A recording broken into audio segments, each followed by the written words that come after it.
7월 13일 정오 경기도 행주산성 인근 식당에서 더불어민주당 지도부는 출입기자단과 비공개 오찬을 가졌습니다.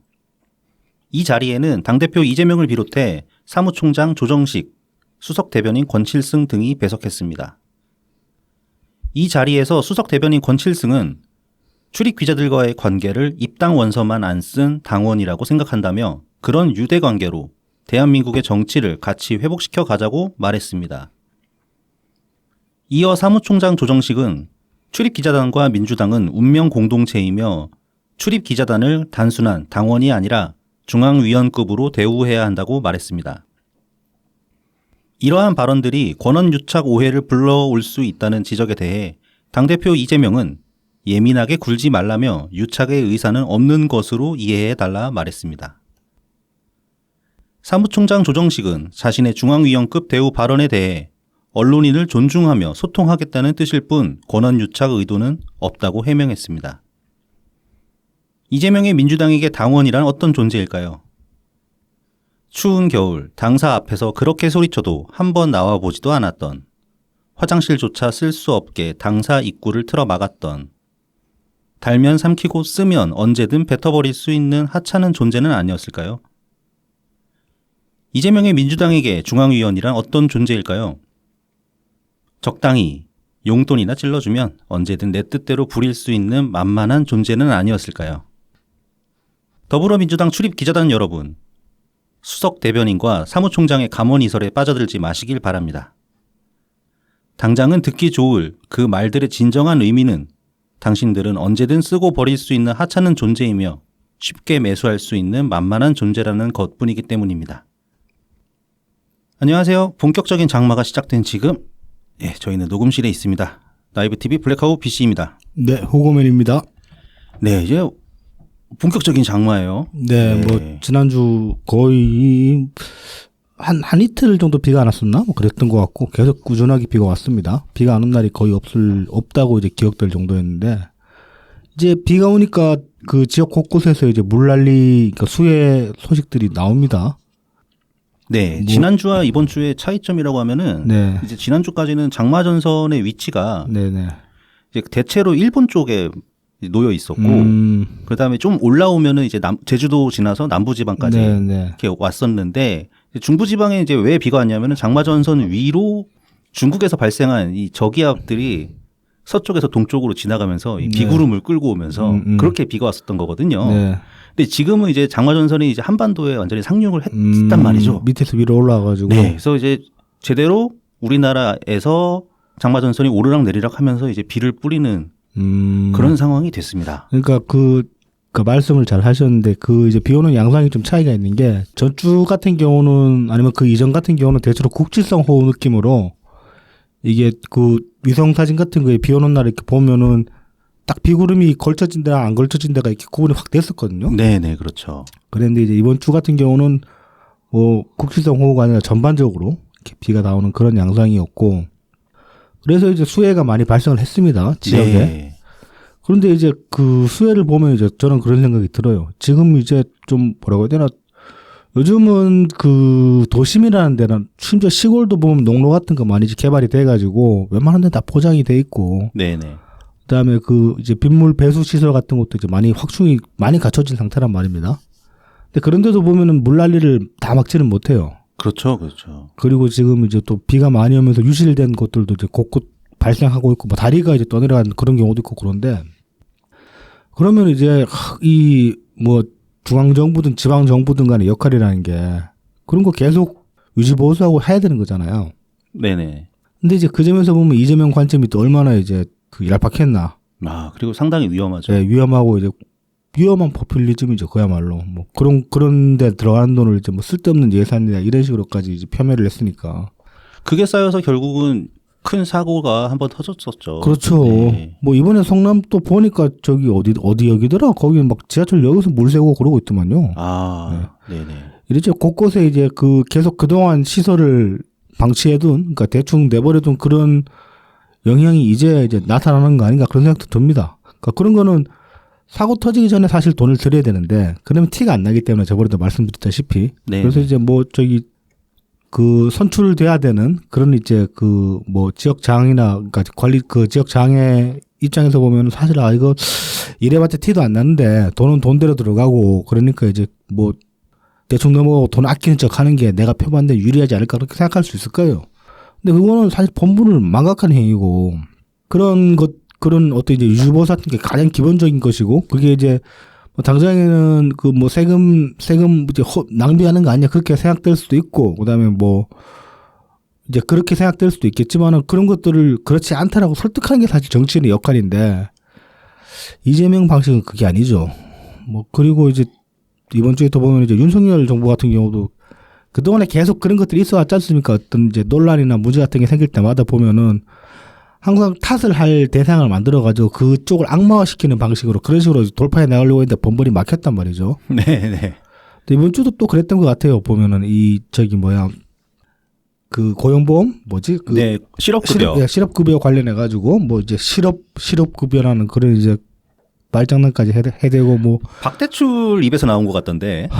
박대출 입에서 나오고 그 관계 부처 사람 그 이제 실업급여 관계 부처 사람 나와가지고 한다는 얘기가 뭐 실업급여 타러 오는 사람들 보면은 다들 뭐 여행 갈 생각하고 명품 살 생각하느라 그딴 소리를 하는데 그런 사람도 있긴 있을 겁니다 분명히. 근데 그게 전부일 수는 없단 말이죠. 그렇죠. 일단 그게 전부일 수도 없고 그 다음에 설령 그렇다고 한들 그걸 왜 탓을 해요? 물론 이제 저는 그 실업급여가 이제 당초 취지하고 좀 어긋나게 지금 운영되는 면이 있다고 보는데 그게 고용 형태의 어떤 변화 때문에 그런 거라고 저는 생각하거든요. 이게 이제 실업급여가 처음 논의된 게 91년이에요. 네. 91년에 논의가 돼가지고 이제 한 4년 정도 계속 토론하고 정책 이제 설계하고 하면서 해가지고 95년부터 시행을 했어요. 근데 이제 IMF 터지고 나가지고 고용 형태가 확 바뀌었잖아요. 네. 평생 고용이라는 개념이 완전히 사라졌으니까. 그러면서 이제 그 뒤로 이제 실업급여의 어떤 그 지급 대상이나 이제 지급 범위나 혹은 지급 뭐 장르라고 해야 될까? 그러니까 단순히 실업급여 말고도 고용보험 안에 들어가는 여러 가지 이제 그 지원들이 있지 않습니까? 대표적으로 그 육아휴직수당 같은 거, 그것도 다 고용보험 카테고리 안에서 나가는 거거든요. 그러니까 그런 식으로 이제 그 점점 이 영역이 확대되어 왔는데 지금 이제 그 고용 행태가 그렇게 불안정하게 이제 흘러가다 보니까 사람들이 이제 그렇게 실업급여를 그렇게 활용하는 경우들이 있죠. 이게 18개월 동안 180일 이상 일하면 실업급여 대상이 되지 않습니까? 네네. 그러다 보니까 특히 이제 그 현장 일용직 같은 경우에 1년 반 중에 이제 180일이니까 뭐 6개월 일하면 되는 거잖아요. 그렇게 일하고 나가지고 딱 그 실업급여 탈 요건만 되면은 바로 나와서 이제 한 석 달 쉬면서 실업급여 타먹으면서 쉬고 그러다가 다시 이제 실업급여 다 받고 나면은 다시 또 현장 들어가서 일하고 그런 경우들이 있어요. 그러니까 이건 어떻게 보면은 실업급여라는 게 그 퇴직한 이후에, 그러니까 퇴직당한 이후에 임시방편으로 굶어 죽으면 안 되니까 먹고 살기 할 테니까 그동안에 다시 이제 이직을 준비해가지고 다시 취업해라라는 그런 개념으로 처음에 만들어진 거긴 한데 그건 91년대의 개념이고 지금은 고용 형태가 바뀌어가지고 그런 식으로 이제 좀 나쁘게 말하면 악용일 수도 있죠. 악용하는 경우도 있단 말입니다. 그러면 이제 그런 것들은 지적할 수 있어요, 사실. 그래가지고 네네. 실업급여 체계 자체를 바꾼다가, 그러니까 실업급여의 성격이 이런데 지금 이런 식으로 흘러가면 안 된다라고 지적을 하거나 아니면 현실에 맞춰가지고 실업급여 체계를 변화시킬 필요가 있고 이러면 예산이 더 들어간다. 이런 식으로 설득을 해야 된다고 저는 보거든요. 근데 지금 윤석열은 그게 아니잖아. 그렇죠. 이 지금 정부에서 어떻게 이제 실업급여 체계를 바꾸려고 하는지 저는 들여다볼 마음도 안 들었어요. 이 실업급여에서 탈영하는 거 보고 이렇게 또 개질을 하는구나. 또 이따위로 하는구나. 그런 생각이 들어가지고 참 정책을 이렇게 하면 안 되는데. 그럼요. 예, 이렇게 하면 안 되죠. 뭐 그래서 그러면 뭐 고용보험을 그냥 뭐 때려치자는 거야? 뭐야? 물론은 이제 그냥 고용보험 실업급여의 하한선을 좀 더 낮춰보겠다. 뭐 그런 뭐 이제 얘기인데 지금 요건을 이제 좀 강화를 한다든지 네. 뭐 이제 그런 식으로 여러 가지를 어쨌든 이런 논의들은 다른 나라에도 있습니다. 뭐 예를 들어서 우리 이제 기본소득 논란 때 있었던 네. 핀란드 같은 예를 봐도 핀란드에서 그 기본소득 테스트를 했던 게 네네네. 실업급여 이게 그렇죠. 돈이 네. 많이 든다고 네. 이거를 기본소득 형태로 보면은 사람들이 좀 더 빨리 재취업을 할 수 있지 않을까 뭐 이런 고민에서 실험을 했던 거였거든요. 그렇죠. 뭐 이제 결과는 마땅치 않았고 실패로 끝났죠. 그렇지 않더라. 그러니까 뭐 많은 나라 핀란드 같은 복지 국가에서도 이런 논의들을 하는 거니까 논의 자체는 뭐라고 할 수 없겠지만 네. 이 태도가 영 불량하단 말이죠. 그렇죠. 무슨 달달하냐 실업급여가 실업이라니. 그러니까 그따위로 이제 이야기를 하면 안 되는 건데. 네. 분명히 많은 케이스들은 정말로 이제 이 실업급여 원래 취지에 맞는 그런 경우들이 많이 있을 거란 말입니다. 그런데 이제 그 사람들은 상처를 받는 거지. 이런 식으로 이제 함부로 말을 해버리면은. 네. 그러니까 실업급여 제도의 불완전성이라고 생각해야지 이거를 뭐 마치 사람의 문제인 마냥, 물론 사람의 문제가 그런 사람들이 있으니까 문제가 되는 건데 네. 그러면 이제 제도를 보완해서. 근데 엄밀히 말하면 그 사람들 탓을 할 수는 없어요. 네네. 근데 이제 다만 이게 취지에는 맞지 않게 흘러가는 것 같다 정도로만 이야기할 수 있지. 네.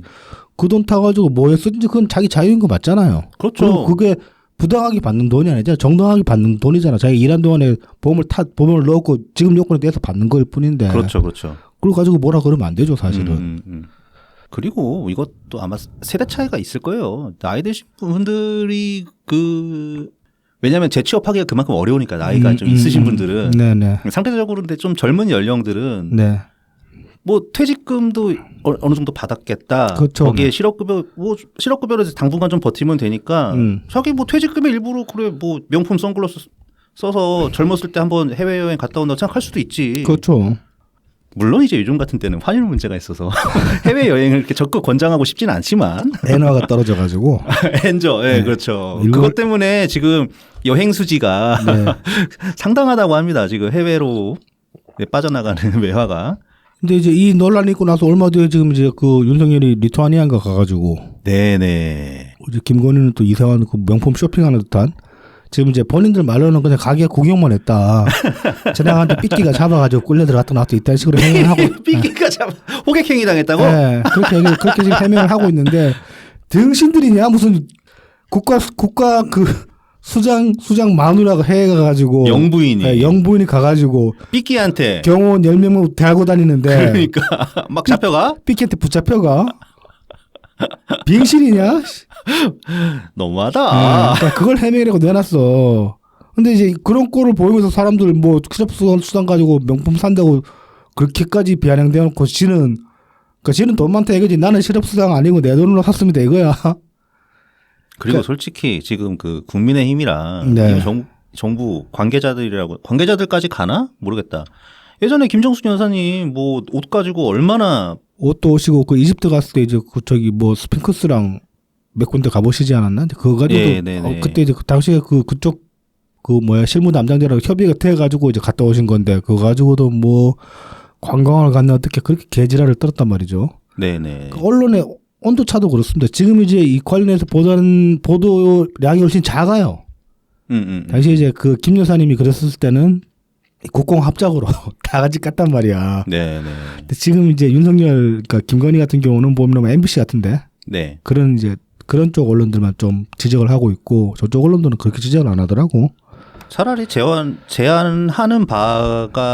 제안하자면 네. 그냥 이런 거 신경 쓰지 맙시다. 네. 뭐 돈 있는 사람들이 뭐 그리고 대통령도 영부인 되면. 근데 이제 이건 좀 달리 봐야 되는 문제겠지. 퇴임하고 나가지고 그 살아 댕기라고. 아, 왜 국가 순방 가가지고 가오 안 설게 그딴 짓을 하고 있냐고. 뭐 셀럽이요? 저는 예전에 이제 이명박 대통령 영부인이죠. 네. 예, 발가락 다이아 사건이 있지 않습니까? 네. 그렇게 가오 빠지는 거 아니면 그냥 정당하게 그냥 당당하게 사오 오면. 저는 명품 쇼핑을 외국가 사고 싶으면은 휴가 때 갔다 오시라고 그냥. 이거 뭐 하는 짓이냐고. 이거 좀 없는 외교의 일환 아닙니까? 지금 간 거는. 그럼 이러면 안 되지. 공사는 구분을 해야지. 아, 네. 공사는 구분해야 됩니다. 네. 자유시간 아니었을까? 제가 요거 관련해가지고 이제 이낙연 총리님이 오늘 이제 SNS에 글을 올리신 게 있어요. 네. 오늘 따끈따끈하게 올리신 포스팅입니다. 자리의 무게. 후쿠시마 오염수 방류에 대한 무조건적 동의. 명품 쇼핑 논란, 서울 양평 고속도로의 즉흥적 백지화 선언 파문, 실업급여에 대한 이상한 폄하. 안타까운 나날입니다. 대통령 내외를 비롯한 고위 공직자는 자리의 무게를 늘 기억해야 합니다. 자신의 언동이 자리의 무게에 합당한지 거의 본능적으로 알아야 마땅합니다. 고위 인사들이 그렇게 하지 못해 국민께 절망을 드리고 국격을 떨어뜨립니다. 대통령은 일본 총리에게 후쿠시마 오염수 방류에 대한 우리 국민의 우려를 먼저 전달했어야 합니다. 그 바탕 위에서 향후 대응의 여지를 만들어 두었어야 옳습니다. 국토교통부 장관은 국책사업을 마치 빈대떡처럼 즉흥적으로 뒤집어서는 안 되고 그렇게 할 수도 없습니다. 명품 쇼핑 논란, 실업급여 폄하, 국민의 고통을 조금이라도 안다면 훨씬 신중했어야 합니다. 자, 하실 말씀 다 하셨죠. 제대로 다 짚으셨죠. 지금 보면은. 이제 이낙연 총리님 자꾸 멱살 잡고 윤석열 안 깐다고, 윤석열 까라고 왜 민주당 이재명 붙잡고 그러냐고 그런 그 개딸들은 좀 닥치시길 바랍니다. 간만에 이거 트윗 올리셨는데 SNS에 지금 지난주 그 프랑스 대사 만난 이후로 며칠간 없으셨거든 글이. 네네. 간만에 올리셨는데 아주 윤석열 정부 총체적으로 깎고 계시구만. 더 이상 뭘 더 어떻게 하라는 거야 대체. 뭐 지네식으로 뭐 쌍욕이라도 하면서 못 알아듣는 거일 수도 있습니다. 그래서 이제 또 이제 SNS나 이제 온라인상에서 그 개딸들 만나시게 되면은 혹은 이제 연총님 여트윗에도 어쩌면 개딸들 들러붙어가지고 또 욕할지도 몰라. 근데 적어도 이제 뭐 윤석열 왜 안 까냐 소리 하는 애들한테는 이런 트윗들을 이제 보여주시면 되겠다. 깠는데? 잘 까고 있는데, 너 이재명보다 훨씬 잘 까는데? 이제 그렇게 대답할 이제 또 하나의 근거가 남았다. 뭐 그런 생각이 듭니다. 계속 나오겠죠? 계속 나오는데도 계속 나오죠, 뭐, 네. 뭐 계속 못 본 척하고 뭐 아니면 못 알아듣거나 뭐. 그렇죠. 뭐, 네. 네. 그러니까 이런 말을 이재명이 해줘야 된다고 사실은. 이 정도 품격과 이 정도 이제 내용을 가지고 이렇게 딱딱 짚어줄 수 있는 글을 이재명이 써야 되는데 이재명이 못하잖아 지금.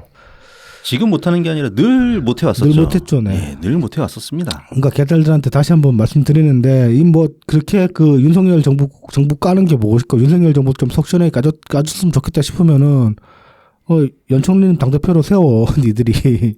그리고 얼마나 효율적입니까? 그렇게 길지도 않아요. 네, 길지도 않아. 네. 초콜릿 세 문단짜리 글이잖아. 네네네. 근데 여기 하실 말씀 다 하셨고 딱딱 그 내용도 아주 그냥 간결하고. 네, 간결하게 딱 짚어야 될 것만 딱딱 짚으셨단 말이지. 네. 윤석열 까고 싶냐? 그러면은 이낙연을 대표로 뽑아. 그러면 돼. 개딸들아. 그러니까 말입니다. 네.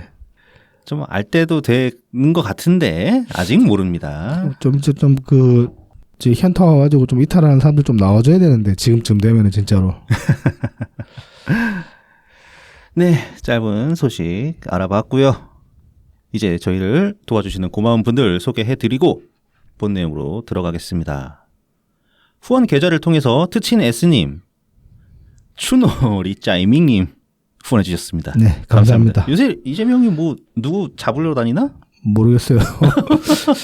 왜 추노지? 글쎄요. 네. 그치. 연총리님 따라다녀서 그런가? 그래서 그런가? 모르겠네. 그럴 수 있네. 예, 조금 이해됐습니다. 네. 그 다음에 제공입니다. 웰컴퓨터입니다. 부산 사하구 개정로 221 사시장 복개로 입구에 있습니다. 070-8742-9595, 051-271-0066입니다. 트위터에서 웰컴퓨터, 인스타그램, 페이스북, 네이버 블로그에서 웰컴퓨터 AIRSEE 숫자 12로 검색해 주시면 됩니다. 2009년부터 오랜 조립 경험을 바탕으로 가장 적절한 부품을 구성해서 조립해 드립니다. AS나 고장 수리는 원격으로도 점검 가능하니까 언제든지 문의 주세요. SNS 프로필에 오픈 카카오톡 링크가 걸려 있습니다. 이걸로 문의 주시면 됩니다. 네. 다음은 달품은 농장입니다. 트위터 달품은 농장 DALPUMEUN, 인스타그램 달품은 농장 농사짓는 문파 DALPUM 숫자 1입니다. 청란, 청개육, 친환경 우렁이쌀부터 고춧가루, 참기름, 들기름, 서리태콩, 찰옥수수를 판매하고 있습니다. 현재 지난주부터 미숫가루 절찬리 판매 중에 있고요. 제가 포스팅 하자마자 네. 옥수수는 품절이 돼버려서. 그리고 이제 어저께 수박을 이제 또 파신다고. 네. 이게 이제 원래 달품 농장이 수박 농사를 하셨더라고요. 몰랐는데 하셨는데 그 동안에 이제 중간 도민생한테 트럭 대기로 이제 무게로 그렇게 넘기셨는데 올해 같은 경우는 지금 복날 즈음에 아주 비가 많이 왔잖아요. 네. 그래서 수박이 수요가 없어가지고 그래서 이제 그 중간 노면상들이 잘 안 사갔다고 합니다. 네. 그런데 그 바람에 한번 이제 직판을 해보실까 했는데 사실은 이게 수박이 배송이 어렵잖아요. 무게가 많이 나가니까. 네. 그 파손 위험도 있고 하다 보니까 그럴 때 이제 그동안은 판매를 안 하셨는데 올해 같은 경우는 이제 중간 상인한테 넘길 수가 없어가지고 중간 상인이 안 사가는 바람에 그래서 이제 약간의 수박을 온라인에 한번 팔아보겠다고 내놓으셨는데 그래서 저도 이제 원래 요거 어제 보고 그러면 오늘 우리가 방송에 소개를 하면 되겠다. 네. 그랬는데 그리고 이제 어제 이제 확인 전화를 해봤어요. 수박 이거 그 광고하려고 하는데 그러고 이제 물어봤는데 거의 다 나갔다는 거예요 벌써. 30개 중에 네. 28개가 28통이 그 시점에 이미 다 팔렸다고 하니까 아마 저희가 말씀드리고 업로드하면 이제 월요일 새벽쯤 될 텐데 그때면 다 나가지 않았을까 뭐 그렇게 생각합니다. 네. 자 그리고 뭐 저기 달콤 농장에서 이벤트를 하나 제의를 해오셨어요? 네. 이벤트를 제의가 아니고 네. 이벤트 좀 해줄게. 그렇지. 적서. 그렇지. 네. 그래서 미숫가루 이벤트를 시작합니다. 뭐 방식은 지난주랑 같이. 예, 똑같습니다. 예, 댓글 써주신 분들을 저희가 사다리 타기를 통해서 수요일 자정까지 일단. 네, 수요일 조금 더 기간 늘려보면 안 될까요? 목요일 자정까지, 금요일 자정까지 할까요? 금요일 자정까지. 네, 금요일 자정까지로 하겠습니다. 이게 수요일 지나서 방송을 들으시는 분들도 좀 계시는. 그렇긴 하구나. 네. 네네. 그래서 금요일 자정까지, 금요일 자정까지 댓글을 써주신 분들 중에서 사다리 타기로 공정하게 선정해서 사다리 타기는 아니고 그냥 네네. 랜덤 추첨입니다. 랜덤 추첨. 네. 랜덤 추첨을 통해서 두 분을 선정해서 1kg 미숫가루를 보내드리도록 하겠습니다. 이게 지난주에 웰컴퓨터 관련해서 이제 저희가 댓글 이벤트를 했잖아요. 네네. 근데 이게 보니까 청취자분들의 이제 반응을 보니까 이거 못 들으셨다는 이분들이 우리 방송을 안 들으신 게 아닌데. 네네. 이 광고 부분을 대충 이제 흘려듣고 하시다 보니까 못 알아들으신 분들이 있는 것 같더라고. 네네네. 그래서 이 이벤트 관련해서는 한 번 더 이제 좀 강조해서 말씀을 다시 한번 해주시고. 네네. 그리고 이제 뭐 저희 게시판에도 바로 방송 업로드하면서 한 번 더 붙여놔야겠어. 네, 커뮤니티에. 이벤트 한다고 커뮤니티 말고 방송 댓글란에. 네네. 고정 댓글로 박아놓고 해야 될 것 같아요. 네, 알겠습니다. 그렇게 조치하도록 하겠습니다. 네. 다시 이제 네네. 말씀드리자면 금요일까지 댓글 이벤트 있습니다. 미숫가루 1kg짜리 두 분한테 드립니다. 그러니까 금요일까지 댓글 달아주시면 되겠습니다. 네, 다음은 마지막으로 라만까까입니다. 네. 네이버 스마트 스토어에서 라만까까를 검색해 주시면 됩니다. 네, 머랭 쿠키와 마들렌 곡물 쿠키, 구운 찰떡, 구운 약과, 제가 좋아하는 호두강정, 에그타르트를 판매하고 있습니다. 그리고 예전에 아주 많은 분들에게 극찬을 받았던 오란땅이 다음 주 아마 화요일부터 판매가 재개될 거라고 합니다. 하지만 이제 주문을 하실 때 조금 이제 여유를 두시고, 그러니까 뭐 바로 주문하시면 바로바로 날아오는 수준은 아닐 것이기 때문에 약간의 시간적 여유를 두시고 이제 주문을 해주시면 좋을 것 같습니다. 네, 제조 시간이 좀 걸립니다. 뭐 솔직히 말하면 꼭 제조 시간이라기보다 제조 시간이죠. 제조 시간이지. 그것도 제조 시간이죠. 그럼요. 네, 그것도 제조 시간이지. 네. 그럼 그렇습니다. 우리 이게 기계로 막 찍어내는 제품들이 아니잖아요. 그렇습니다. 네. 네. 제조 시간을 감안해 주시면 감사드리겠습니다. 요즘 이제 당구대회에 나가려고 이제 열심히 당구를 치고 계시는데. 진짜? 네. 그래 정치 신세계에서 네.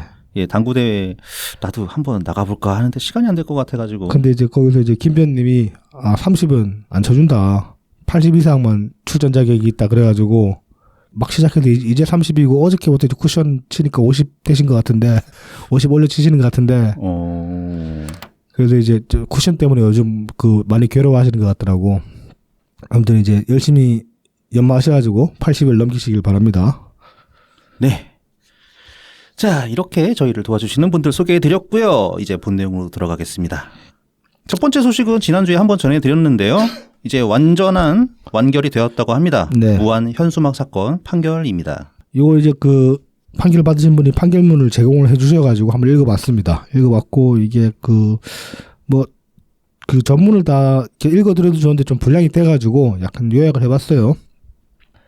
이게 사실은 1심 때 판결이 나왔었잖아요. 1심 그렇죠. 판결 나와가지고 정치신세계에서 한번 다룬 적이 있을 거예요. 판결문을 가지고. 그때 내용이랑 크게 다르지는 않습니다. 그때 판결문에다가 다음에 이건 2심이었잖아요. 네네. 그러니까 그때 판결문을 그대로 쭉 인용해놓고 마지막에 이 판결문이 옳다. 그래서 검찰의 항소는 틀렸다라고 그렇게 이제 결론 짓는 그 수준이기 때문에 예전에 했던 이야기 다시 재반복하는 거이기는 합니다, 사실은.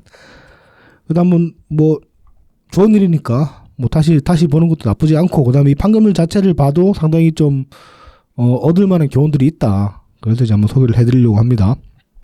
이게 이제 그 판결문을 보시면은 21년 경선 과정 중에 벌어진 이제 사사업에 대해서 비교적 상세히 서술을 하고 있어요. 이게 어떤 식으로 이제 진행이 돼가지고 사사업이란 말이 나왔는지까지. 그래서 이제 이후 일어난 그 가처분 소송. 네. 그다음에 이제 가처분 소송 기각되고 또 항고도 했었잖아요. 네네. 그 과정까지도 이제 상세하게 다 다루고 이야기를 하고 있습니다. 판결문에서. 그래서 이제 이런 일들이 있어가지고 현수막을 걸게 되었다라는 맥락을 설명하기 위해서 이제 이 과정들을 다 집어넣은 건데 판사가 보니까 상당히 이 상황에 대해서 이해를 잘 하고 있어요. 네, 그러니까 이게 어떻게 보면 형사 소송이잖아요. 네네. 이게 민사가 아니라 네. 형사니까 보통 이제 범죄 행위를 소명을 하려면은 어떤 범죄에 대한 의도 그렇죠. 파악을 하잖아요. 동기 같은 걸 파악을 하죠.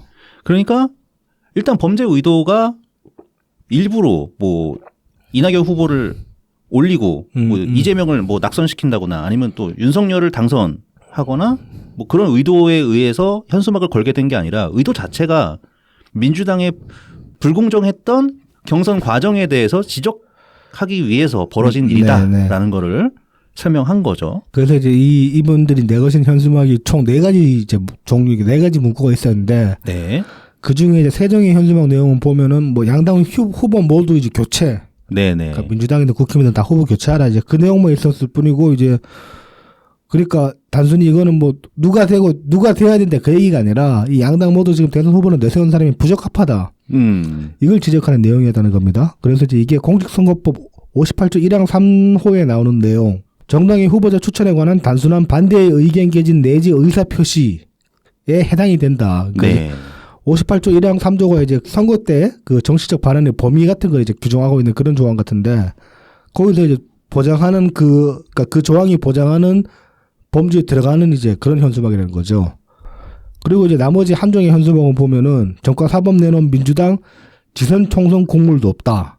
이 문구 우리도 많이 썼었는데 당시에. 그러니까 이제 이거는 보면은 이거를 선거운동으로 규정을 하려면은 이렇게 특정 선거에서 이제 특정인의 당락을 도모하는 행위가 돼야 되는데 여기 지금 정과 사법 내놓은 민주당한테 하는 얘기고 일단 그 다음에 이번 대선에서 뭐 안 된다 그런 소리도 아니에요. 네네. 지선 총선 곡물도 없다라고 얘기를 했어요. 그러니까 이때 당시는 대선 기간이니까 여기서 말하는 특정 선거라는 거는 대선을 말하는 거죠. 네. 예. 그러니까는 현재 그 당시에 벌어지고 있는 선거랑 무관하다. 그렇죠. 이렇게 본 거죠. 그리고 뭐 지선 총선도 몇 대 지선 총선 얘기도 없어. 단순. 네, 그냥 니들 재미없어 수준의 얘기가 되는 거니까 이거는 지금 뭐 그 누구 떨어뜨리려고 하는 얘기라고 보기는 어렵다는 거죠. 네네. 그리고 이제 그러니까 피고 재판 받으신 분이랑 그다음에 그 후원자들도 이제 다 그 계좌 후원하신 분들도 조사를 받았지 않습니까? 네네. 그 이제 그 후원한 사람들 대부분이 보면은 대선 후보로 이제 이낙연 총리를 지지를 하고 있었다. 이건 사실이고 그래서 이제 이낙연 총리로 그 대선 후보가 교체되길 희망하는 마음이 이제 현수막 설치의 동기라고 볼 수는 있다. 네. 근데 이거를 그 이재명 낙선 이낙연 당선이라는 의도로 볼 객관적인 사정이 없다. 왜냐하면은 현수막에 이낙연의 낙자도 안 들어가요. 네. 낙도 안 들어가고 연도 안 들어가고. 그러니까 현수막만 보면은 이재명이 아니면 된다라는 얘기지 이낙연이어야 한다는 얘기가 없다는 거야. 네네. 그리고 이제 뭐 단순히 이제 이낙연 총리만 아니라 누구도 마찬가지예요. 그러니까 이 현수막에는 그러니까 이재명과 윤석열 둘 다 부적격자라는 얘기밖에 없다는 거예요. 네. 그러니까 이건 누구를 낙선시키거나 누구를 당선시키기 위한 목적으로 보기가 어렵다는 거죠. 네네. 만약에 이재명만 깠다 그러면 뭐 윤석열 당선시키려는 거 아니야? 그렇게 억지로 트집 잡아볼 수 있었을지도 모릅니다. 근데 윤석열까지 같이 얘기를 하니까 이건 좀 더 큰 어떤 가치를 추구하는 그런 현수막이 되는 거죠. 그냥 정치적인 의사표현에 불과하다 이렇게 볼 수 있겠죠. 네. 그래서 이제 뭐 판결문 끝에 보면은 이렇게 나옵니다. 위와 같은 원심의 판단을 증거 자료와 대조하여 살펴보면 그 판단은 정당하며 거기에 검사가 주장하는 것과 같은 사실 오인 내지 법리 오이의 잘못이 없다. 따라서 검사의 유의 항소는 이유 없다. 그러므로 검사의 항소를 기각한다. 이렇게 이제 판결문이 나옵니다. 네, 저희가 이제 1심 판결 내용을 전해드릴 때 참 명쾌하고 깔끔하다 이렇게 말씀드렸는데 그러니까 그게 그대로 반영이 돼가지고 2심 항소를 그냥 기각해버린 거죠. 근데 이제 판결문을 보시면 그때도 이제 한번 과거에도 말씀드린 적이 있지만은 이 현수막 거신 분들이 굉장히 스마트하신 분들이에요. 네, 그리고 그렇습니다. 이 판결문을 봐도 이거 뭐 김변님이 도움을 주셨다고 하는데 이 재판에 실제 참여한 변호사는 김변님이 아니거든요. 네. 그래서 변호사가 이 저간의 사정을 다 파악하기 힘들어요. 이 맥락을 다 파악하기는 사실은. 네. 정독질, 그러니까 민주당 당내에서 정독질을 해본 사람만이 쉽게 파악할 수 있는 맥락이란 말이지. 그래서 이제 변호사가 굉장히 이해력이 좋았을 수도 있는데 네. 일단은 이 현수막 거신 분들이 애초에 현수막 거실 때도 전략을 굉장히 잘 짜신 거고 어떻게 하면 그쪽에서 태클을 걸어올 텐데 어떻게 하면 거기에 대해서 이제 우리를 스스로를 지킬 수 있는가 어떤 메시지를 만들어내야지 트집을 안 잡힐 수 있는가 거기에 대한 고민을 충분히 하신 분들이고 그다음에 이 변호 전략도 보면 이제 거기에 입각해서 굉장히 잘 세우신 거죠. 네. 우리는 이재명 낙선시키려는 게 아니다. 양당 모두 지금 대선 후보로 택도 사람 내보내가지고 치킨 게임을 강요하고 있고 이런 상황이 우리는 부당하다고 보는 거다. 이제 그렇게 말씀을 하셨단 말이죠. 저는 또 한편으로는 이분들이 전략을 잘 세웠다고 할 수도 있지만 네. 준법 정신이 투철하신 분들이다. 그런 면도 있죠. 네, 분명히. 예. 그렇게 철저하게 법에 입각해서 현수막을 제작하시지 않으셨을까? 네. 예, 이런 추측을 한번 해봤습니다. 이런 면에서도 보면 그 절차적 정당성이 굉장히 중요하다. 굉장히 그러니까 중요하죠. 우리가 말하는 그 가치관에 굉장히 부합하게 그렇게 이제 활동을 하신 거라고 볼 수도 있죠. 이거 사실 당시에 눈 뒤집어가지고 이재명 찢어 죽일 새끼 그런 현수막 걸 수도 있었을 것이고. 네네. 그래서 그런 현수막 그런 것도 충분히 이해가 되죠. 근데 이제 그런 모든 어떤 그 분노를 삭히고 네. 아주 냉정하게, 냉철하게 네.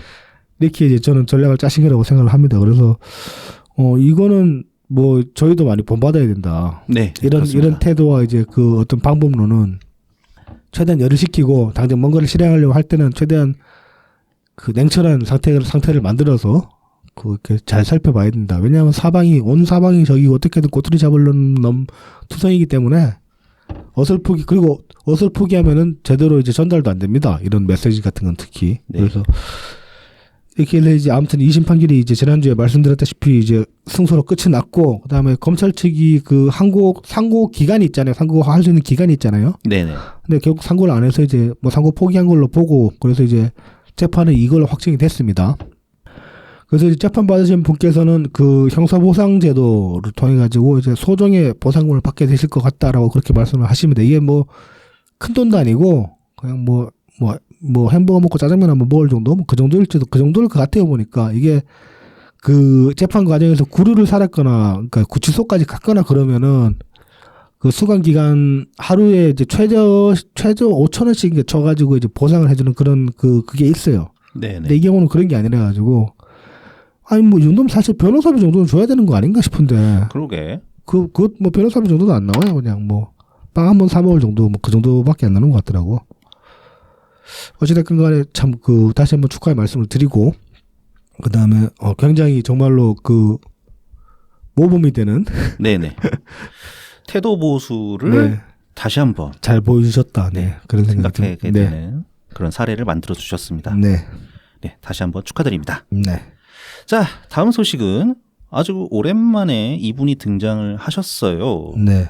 네, 부산의 지역구를 두었었던 김혜영 전 의원입니다. 이 김혜영 전 의원이 최근에 조선일보와의 인터뷰가 공개가 됐는데요. 이제 7월 8일 날 조선일보 인터뷰인데 제목부터 이제 세게 나옵니다. 네네. 이해찬이 민주당 망가뜨렸다. 이재명은 대선 포기해야라는 제목의 이제 김혜영 인터뷰 기사입니다. 이 기사가 이제 좀 뭐 나름대로 좀 이 기사 자체로도 보면 충분히 다룰 만한 내용들인데 사실은 다룰 만한 내용이긴 하지만 새로운 내용은 아니에요. 근데 이 기사를 이제 제가 다시 한번 좀 짚어봐야 되겠다고 생각하게 된 게 사실은 이 기사 나오자마자 이거 이번 주에 다루자라고 그랬잖아요. 네. 근데 묵혀놓고 한 이틀 좀 지나고 나서 봤더니만 더 다룰 만한 명분이 생기더라고. 이게 뭐냐면은 그 지난주 주말에 연총리님이 PK 지방 방문을 하셨어요. 그래가지고 이제 지난 대선 경선 때 도와주신 분들 만나뵙고 이제 인사도 드리고 했다고 하는데 그 와중에 10일 날 그 부산에서 김혜영을 따라 만난 것으로 이제 그렇게 또 알려졌습니다.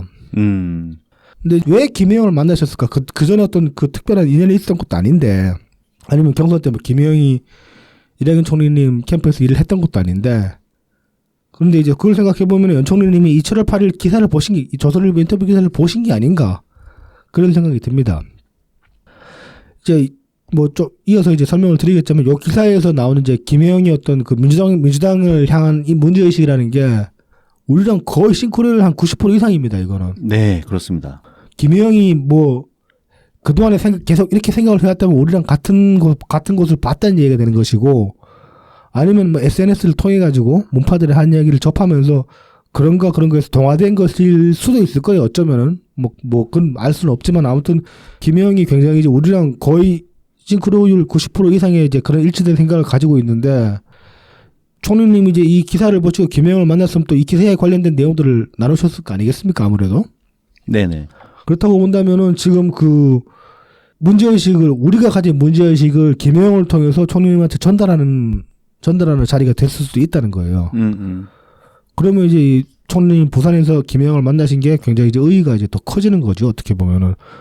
사실 지금 이제 총리님이 뭐 북콘서트도 하시고 뭐 대학 위주로 이제 강연도 도신다고 하는데, 그런 자리에서 좀 지지자들하고 이렇게 내밀하게 허심탄회하게 털어놓고 이야기할 수 있는 기회가 있을지는 모르겠어요. 근데 만약에 그런 기회가 있다면 이런 제일 먼저 하고 싶은 건 바로 이런 문제의식 공유고, 그 다음에 이제 뭐 경선 과정에서 부족했다고 생각되는 부분들, 그런 거에 관해서 쓴소리도 하고 싶고 그런 것들이 있는데, 이 문제의식 공유라는 걸 김혜영을 통해서라도 하셨다고 하면은 이거는 굉장히 큰 의의가 있다. 그래서 그럼 김혜영은 과연 조선일보 인터뷰에서 무슨 얘기를 했냐 하나씩 봅시다. 일단 이제 조국 사태 때 이야기를 해요. 이게 우리도 이제 조국 사태 때 김혜영 대판 까지 않았습니까, 이 당시에? 그렇죠. 뭐 금태섭, 김혜영, 뭐 그냥 여러 까였죠. 네. 네. 박용진은 그 전이었나? 박용진은 뭐, 조국 사태 때는 글쎄요, 기억이 딱히 남지는 않습니다.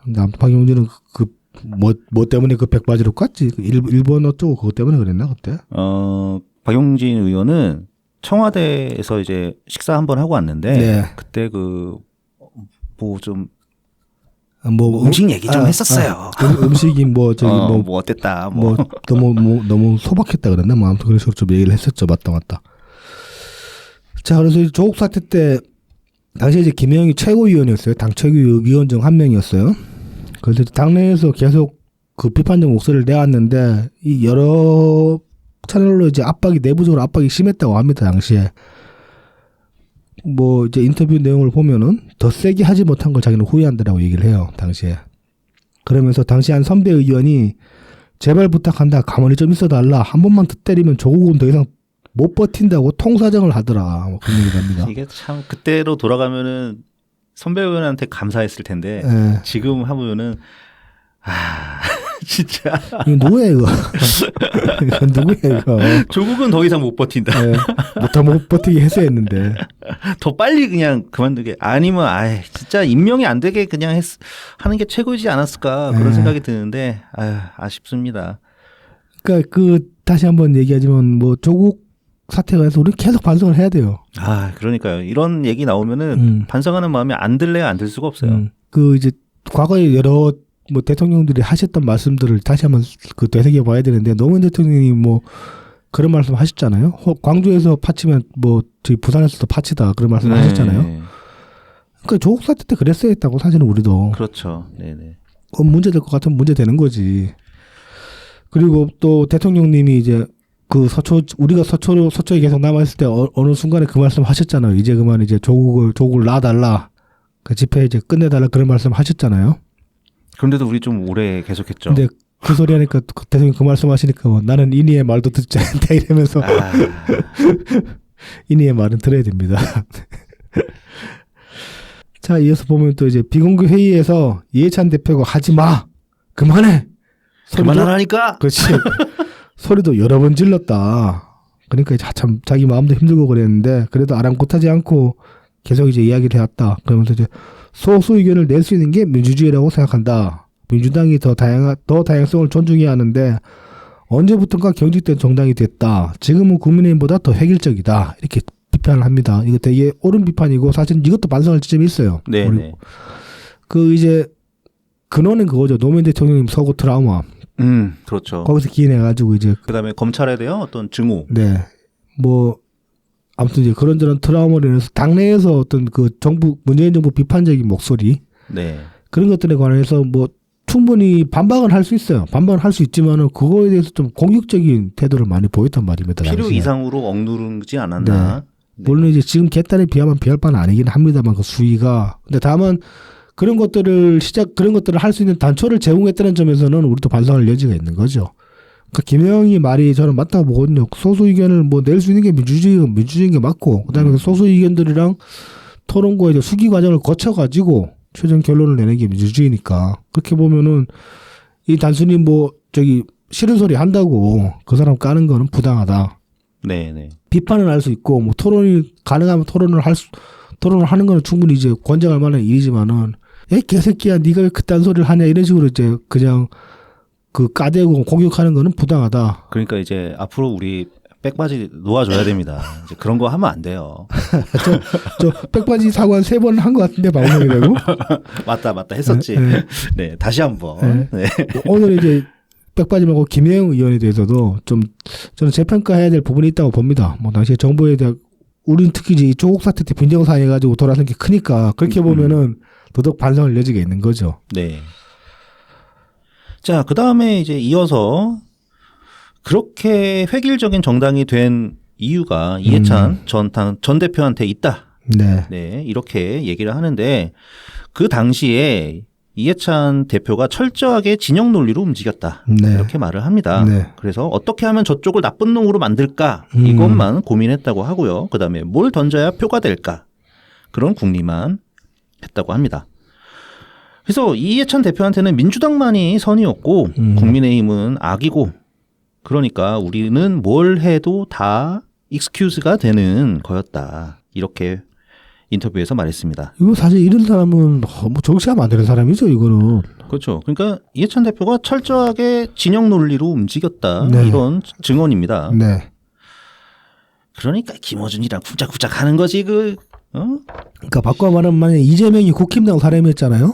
네. 그럼 제일 앞에서 공격했을 게 이해찬이라는 얘기예요. 그렇죠. 그러니까 이해찬한테는 그 사람이 어떤 사람인가 중요한 게 아니라 그 사람이 어디에 있는 사람인가 그것만 중요한 거야. 그러니까 이해찬은 한마디로 막판에 정말 운이 좋았던 거야. 카운터 파트너가 황교안이었잖아요. 그렇죠. 얼마나 좋습니까? 그냥 누워서 헤엄치기지 진짜 땅짓기 헤엄치기지. 우리가 당대표였어도 총선은 이겼어. 상대가 황교안이면. 뭐 내가 당대표였으면 난 이해찬보다 더 의석 더 먹을 수도 있었을 것 같아. 그랬을지도 모르죠. 뭐 저기 뭐 30년 집권 그딴 개소리는 난 안 했을 테니까. 자, 계속 이제 이어서 보겠습니다. 정치는 국민 통합이 목적인데 국민 분열을 위해 싸우는 사람 같았다. 이렇게 진영 논리에 충실한 이 당시에 이해찬 대표의 행태가 국민 분열을 위해 싸우는 사람 같았다고 얘기를 하고요. 다시 한번 조국 사태를 얘기하면은 조국 수호는 명분이 약하니 프레임을 검찰 개혁으로 가자고 둔갑시켰다. 이거 우리도 그랬지. 우리는 반대였지. 우리는 끝까지 조국 수호였지. 그러니까 조국 수호를 완전히 걷어내버리고 검찰 개혁만 남긴 게 개특공. 아니 우리도 마지막엔 그렇게 됐어요. 조국이 이제 물러나고 나서는.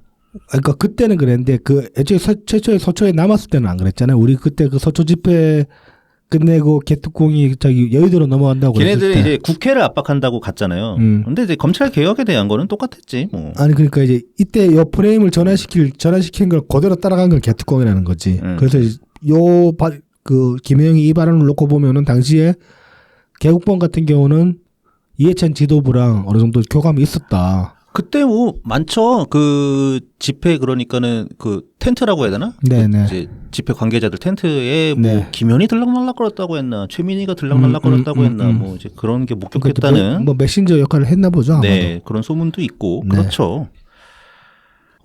그래서 이제 조국 한 사람 때문에 국민을 반으로 쪼개고 나라를 혼란 속으로 밀어넣었기 때문에 그때 당시 김혜영 전 의원은 받아들이기가 상당히 힘들었다고 전합니다. 참 이 시국에서 정말 뭐 다시 한번 요 시국만 가지고 얘기를 해보면은 우리가 김혜영한테 잘못한 게 맞죠. 네. 사과해야 됩니다, 이거는. 네. 자, 그래서 이제 그 조국 사태 이후로 이제 총선 국면이 됐단 말입니다. 그래서 2020년 총선에서 이제 민주당이 대승을 하게 되고 180석을 얻었는데 거기에 대해서 이제 김혜영 의원은 그게 독이었죠. 착각하면 안 됩니다.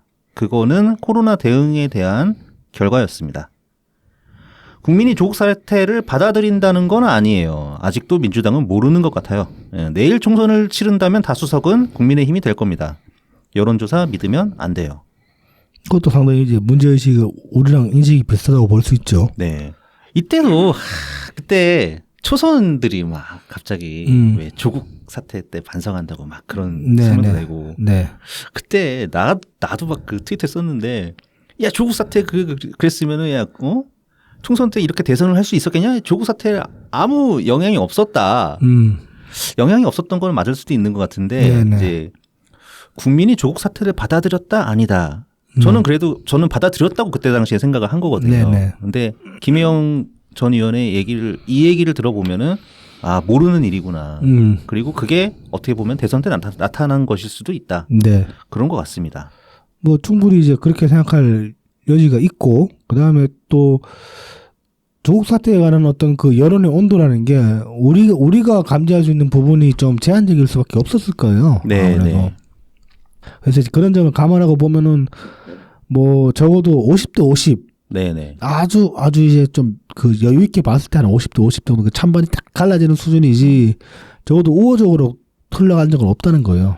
예, 그리고 항상 어떤 표라는 거는 그리고 그 한 사람의 표가 아니라 여러 사람의 대중의 표가 보여주는 결과는 어느 하나에 대한 뭐 그러니까 조국 사태에 대해서 익스큐즈가 됐다 안 됐다 이런 하나의 잣대로만 판단할 수 없는 거다. 그렇죠. 네, 그러니까 모든 것들이 종합적으로 반영된 결과이지 이거를 이렇게 막 자기 멋대로 해석하면은 안 되는구나라는 걸 다시 한번 깊게 느끼게 되는 대목입니다. 네.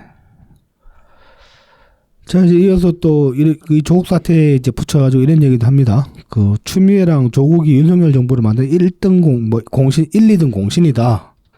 그래서 이게 이제 이 양반들이 지금 이제 출마를 한다고 하잖아요. 추미애도 그렇고 조국도 그렇고. 조국 본인 얘기가 아직은 없죠. 조국은. 뭐 그죠. 선언은 안 했으니까. 네네. 근데 출마할 가능성이 높아 보인다. 이제 그 정도 얘기인데. 누가 자꾸 주변에서 이렇게 장작을 좀 떼는 것 같긴 한데. 네. 그래서 이제 이 양반들이 출마하는 거는 추미애도 마찬가지고. 둘 다 출마하는 게 민주당에는 확실하게 마이너스가 될 거다. 뭐 그렇게 이제 그 김혜영 의원은 전망을 하고 있습니다. 그리고 이제 청년 정치에 관해서 이제 또 문제의식을 드러내는 걸 보면은 너무 실망스럽다. 뭐 특히 이제 뭐 자기도 청년 정치를 많이 강조를 했는데 지금 보면은 나이만 어리다고 이게 청년 정치가 아닌 것 같다. 잠깐만 어디 보자. 지금 현재 나이 기준으로 하면은 이제 간신히 청년 정치인이 아닌가? 김혜영이 77년생 정도로 알고 있는데 77년생이면 아직까지 청년에 들어가죠. 아 그러나요? 네, 40한 민주당 기준으로 한 48, 9세까지 청년으로 보니까.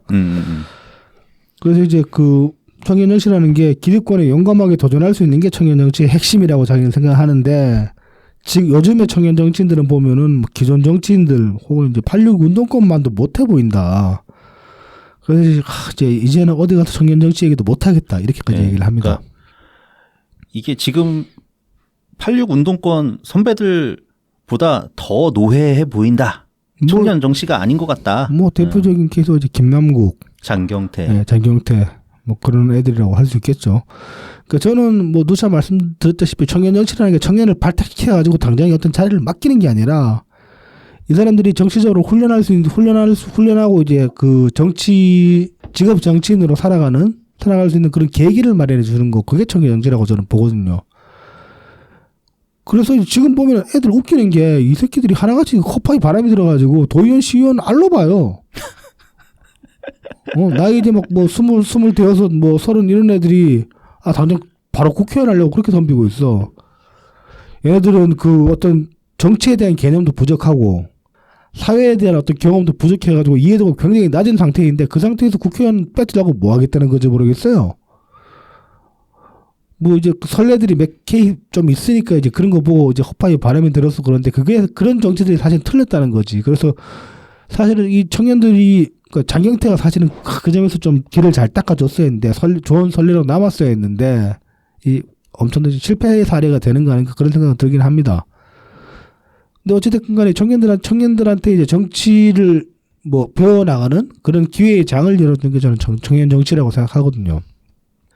리더 맡으려면 아무래도 좀 경험에 따른 이해도가 쌓여야지 가능한 얘기지. 이 뭐 그냥 혈기로 될 일이 아니지. 뭐 한두명 가끔 정말로 이렇게 뭐 뛰어난 사람들은 또 모르겠지만은 대부분의 사람들은 그렇지 않거든요. 예전에 이제 김대중 전 대통령, 김영삼 전 대통령 이 두 사람이 굉장히 일찍 정치 생활을 시작하셨죠. 두 사람이. 니네가 가슴을 손을 얹고 생각을 해봐. 그 두 사람이랑 똑같은 면이 단 하나라도 있는지. 그 두 사람급 그 많은 능력치 중에 그 두 사람급의 능력치에 도달할 수 있는 게 하나라도 있으면은 하나 가지고도 안 되긴 한데 하나라도 있으면 뭐 그래도 뭐 그럴 수 있겠다 싶은데 아니 택도 없이 김영삼 대통령이 뭐 저쪽 당 대통령이라고 해도 그 좀 대단하신 분 아닙니까 사실. 그렇죠. 네. 보통 인물 아니죠. 김대중 대통령이 없었으면 이쪽 진영이 짝 먹었을 뿐이지 사실은. 아니 40대 기수론 이렇게 하면서 그 박정희 때 한 거잖아요. 김대중, 김영삼 두 사람이 이제 대선 후보 경선에서 맞붙을 때가 그런 파격적인 거를 일으키고 국민의 호응을 얻어낼 수 있는 그런 무게감이 있는 행보를 단 한순간이라도 해본 적이 있는지. 그리고 그 두 분 다 사투리를 쓰는데 연설문 들어보면은 이 전달력이 장난이 아니에요. 아, 그렇죠. 네. 그것도 거의 독보적이야. 그 레벨에 근접한 분이 이제 노무현 대통령 정도밖에 없다고 저는 보거든요. 근데 지금 민주당 청년들 중에 그 급의 비빌 정도라도 되는 사람이 있나? 냉국이 뭐, 원거리가 그 백청이 간혹 이제 성대모사 하시더만, 이러긴 하고 말이야. 장경태도 막, 이러긴 하는데, 무슨? 장경태 성대모사도 하잖아. 아, 그러니까. 자기 예전에 전화통화했던 거. 장경태 참 쉬운 캐릭터야. 이재명 얼굴 그리면 장경태 되지. 대충, 이런 소리 되면 성대모사 되지. 그래서 아무튼 이 청년정치 저는 좀 애들한테 청년정치가 뭔지 개념부터 다시 심어야 된다. 이 개념부터 재정립할 필요가 있다. 저는 그렇게 봅니다. 지네가 뭐 젊은 거 말고 뭐 있어. 그러니까. 청년정치가 뭐 니네가 배지 달면 그게 청년정치야? 배지 그래서 몇 놈 달아줘 봤더니 저 모양인데 지금. 아, 참. 자, 마지막으로 지금 이제 민주당이 혁신위원회도 열어서 뭐 혁신해보려고 하는데 네. 김혜영 의원이 생각하는 민주당 혁신 방안 들어보겠습니다. 네. 김어준 불효와 손절해야 합니다. 제가 이 대목에서 진짜 김혜영 의원에 대해서 다시 한번 이제 그 조국 사태 때 우리가 정말 잘못했다고 사과를 하고 싶은 마음이 확 들었어요. 이 문제의식까지 도달했기 때문에 김어준이라고 직접 말했기 때문에 물론 자기가 지금 배지가 없기 때문에 꿀릴 게 없으니까 이렇게 말한 거일 수도 있지만은 그래도 이 말을 민주당 출신 정치인이 한다는 게 쉽지가 않거든. 네네. 신경민은 김어준이라고 직접 짚어서 말씀하신 적은 없을 거야. 그렇죠. 무당 유튜버라 그랬죠. 네, 아울러가지고 무당 유튜버라고 말씀하셨는데 김혜영은 좀 더 직접적이고 그리고 이게 핵심이라고 저는 보거든요. 문제의식이 이해찬에 갖고 거기서 김어준에까지 이르렀다라는 거는 거의 저랑 싱크로율이 100%라고 봐도 무방한 거죠. 이 수준에는. 네. 왜냐면은 이해찬이 김어준은 아주 그냥 그렇죠. 소중이거든. 네. 김어준이 이해찬의 소중이거든. 그리고 그 저기 이해찬을 부엉이 대장으로 만들어준 게 김어준이거든요. 네네네. 그러면서 뭐 이제 서로 상호 보완적인 존재가 되는 거지. 자, 그러니까 이유가 뭐냐? 당을 뒤흔드니까 거리 둬야 된다. 네. 진실을 왜곡하면 더 이상 지식인이 아니다. 그 김어준의 문제점을 요 두 마디로 딱 명확하게 짚었어요. 아주 명확합니다. 네. 네. 그래서 민주당은 사실에 기반을 둔 정당으로 거듭나야 한다. 그렇지. 사실을 가지고 싸워야죠. 사실을 그렇죠. 가지고. 무슨 그 가짜는 무슨 프레임 전쟁. 아유, 진짜. 본질은 프레임이 아니라 본질은 사실이어야 하는 거죠. 네. 그걸 가지고 프레임은 뭔가 좀 전략적으로 접근하는 거일 뿐이지 시작점부터가 틀리면 이상한 프레임질에다가 그냥 되치기나 당하고 그렇죠. 날아가는 거죠. 되치기 쉽게 당하는 거지 아주. 네. 그래서 이런 것들이 총선을 앞두고서 누구를 영입하느냐보다는 누구를 쳐내느냐가 더 중요한 메시지다. 네. 그러면서 이 누구를 쳐내야 되겠냐 대표적인 케이스를 하나 듭니다. 네. 정청래 같은 분 오래 하셨잖아요. 많이 못해 아이가. 그러니까 지금 요 인터뷰만 그러니까 요 인터뷰 이게 인터뷰 보면 이게 전부는 아니고 이후에 이제 김혜영 의원 그 개인에 관한 그런 이야기들이 나와서 그건 빼버렸는데 이 민주당에 관한 문제의식만 지금 제가 요약해서 가져온 건데 읽어보니까 어떻습니까? 거의 이제 우리랑 거의 100%라고 봐도 모방하지 않습니까? 아, 네. 문제의식이. 그렇죠. 어떻게 보면 이 사람이 또 우리 편에 가까운 사람이야. 그런데 조국 같다고 그렇게 결국 배지까지 날려버렸으니. 아무리 우리가 이제 조국의 강을 건넜다고 하지만 네. 조국의 강 안에 몸담고 있었던 그 사실 자체가 지워지는 건 아니기 그렇죠. 때문에 계속 반성을 해야 되는 부분이고 네. 그다음에 김혜영 같은 양반은 한 번쯤은 좀 재조명해줘야 된다. 네. 더구나 연청리님도 만나셨다니까. 아 그렇죠. 네네 그렇습니다. 그러니까 이제 연청리님 만나가지고 이런 얘기를 했다 그러면은 저는 정말로 그 자리가 큰 의의가 있었을 거다라고 보는 겁니다. 네. 자 다음 소식은 뜬금없이 나타난 당원 커뮤니티입니다. 이게 뭐 블루웨이브라고 지난주에 좀 이슈가 됐습니다. 요거 이제 10일 날 오픈했고 뭐 기존 원래 이제 그 민주당 홈페이지에 권단 게시판 있잖아요. 네네네. 권단 게시판을 완전히 폐쇄를 없애버렸어요, 그냥. 아 진짜? 네, 날려버렸어. 아. 그리고 이제 좀 새롭게 신설한 게 이제 이 블루웨이브인데 이게 그 강유연의 작품이라는 얘기가 있습니다. 아, 네 그런 얘기가 있더라고요. 네. 대체 근데 뭐 권단 게시판 기존에 있는데 왜 만들었느냐 이거를 이제 한번 보면은 작년 7월에 이제 이재명이 이때가 그 경선 저것 때였나 전당대회 때였나 아무튼 이런 얘기를 했습니다. 당원들이 당의 의사를 표현할 통로가 없다. 그래서 이제 막 국회의원 개인 전화번호 알아가지고 거기에 막 보낸다 문자 같은 거. 그래서 이제 뭐 이런 걸 해보려고 한다. 당의 온라인 플랫폼 만들어가지고 욕하고 싶은 국회의원, 단체장, 당 지도부 있으면 거기다 욕할 수 있게 비난할 수 있게 하는 칸을 만든 다음에 오늘의 가장 많은 비난을 받은 국회의원 땡땡땡, 2주에 가장 많은 항의받은 문자 누구누구, 이달의 땡땡땡 이런 거 한번 해보려고 한다. 그치 이런 얘기 했었지. 네, 이런 얘기 작년에 했단 말입니다. 진짜 아우 욕 나와. 근데 이것도 참 그러니까 이런 취지로 블루웨이브를 만들었다고 하면은 좀 그런 게 애초에 당원 게시판이 욕설에 그러니까 성토의 장이 되어버린 거는 잘못된 거지만 애초에 그 취지는 그게 아니었잖아요. 단순히 의원들 욕하려고 만든 게시판은 아니잖아. 당원 게시판이라는 게. 그렇죠. 의견 표출하고 그렇죠. 토론하고 하라고 만든 거잖아. 그게 잘 안 돼서 그렇지.